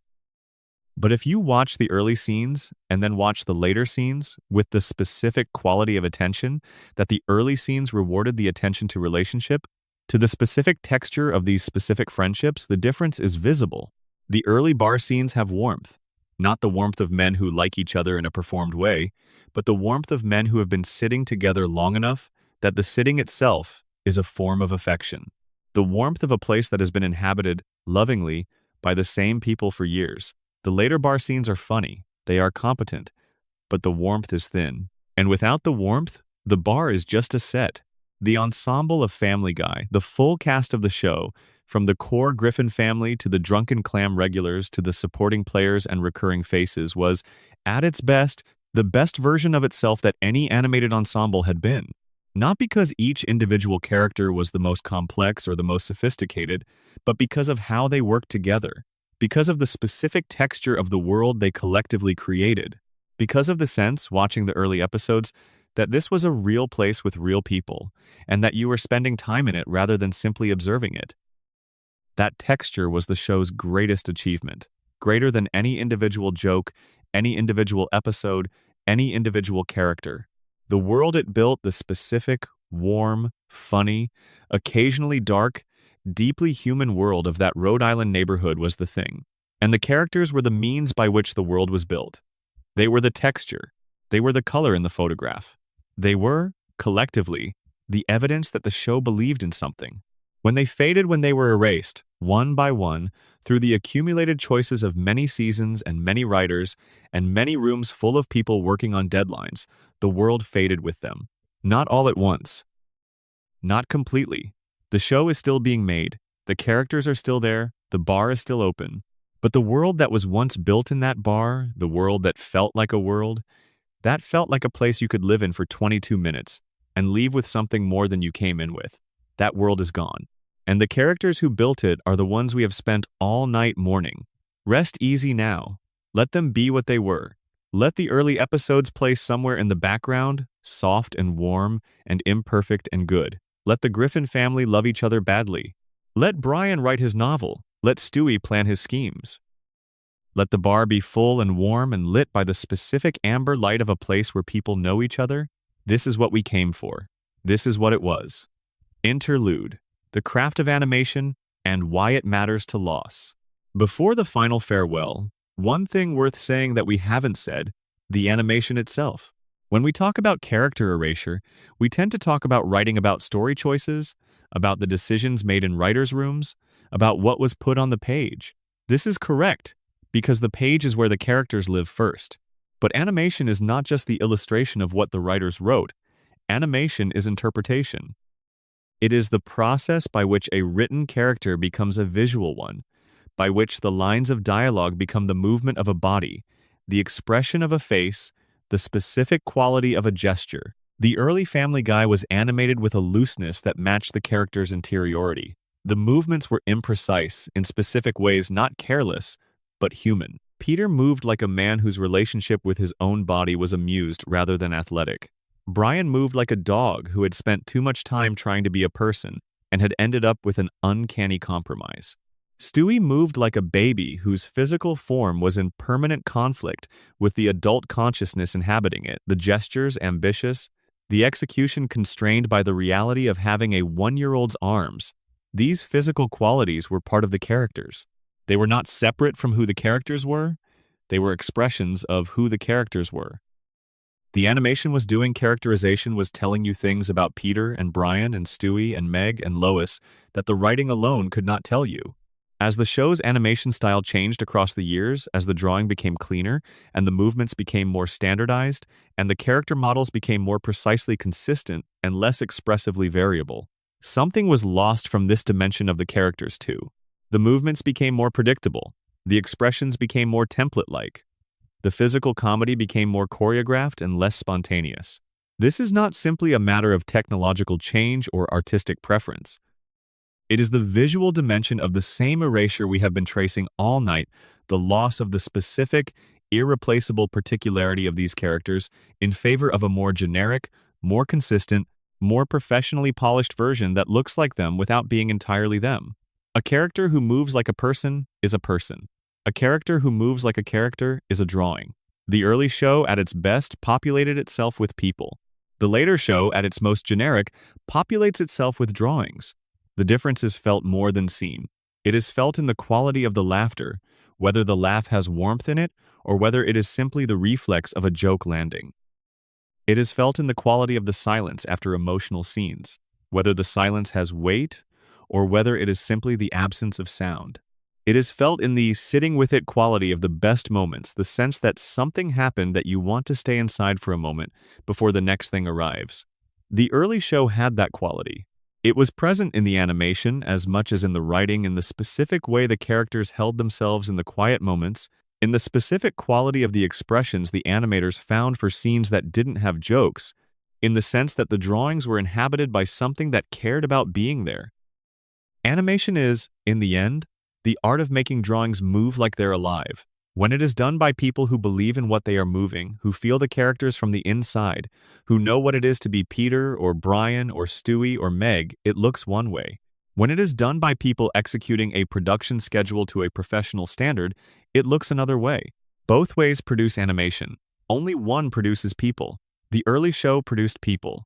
In the animation, in the writing, in the voice performances, in the music, in every dimension of the craft it produced people.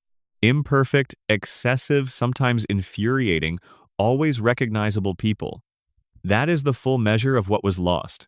Not just good writing, not just good characters, but the full, coherent, fully realized world of specific people being specifically themselves, made by other people who believed in them enough to attend to every detail of their existence.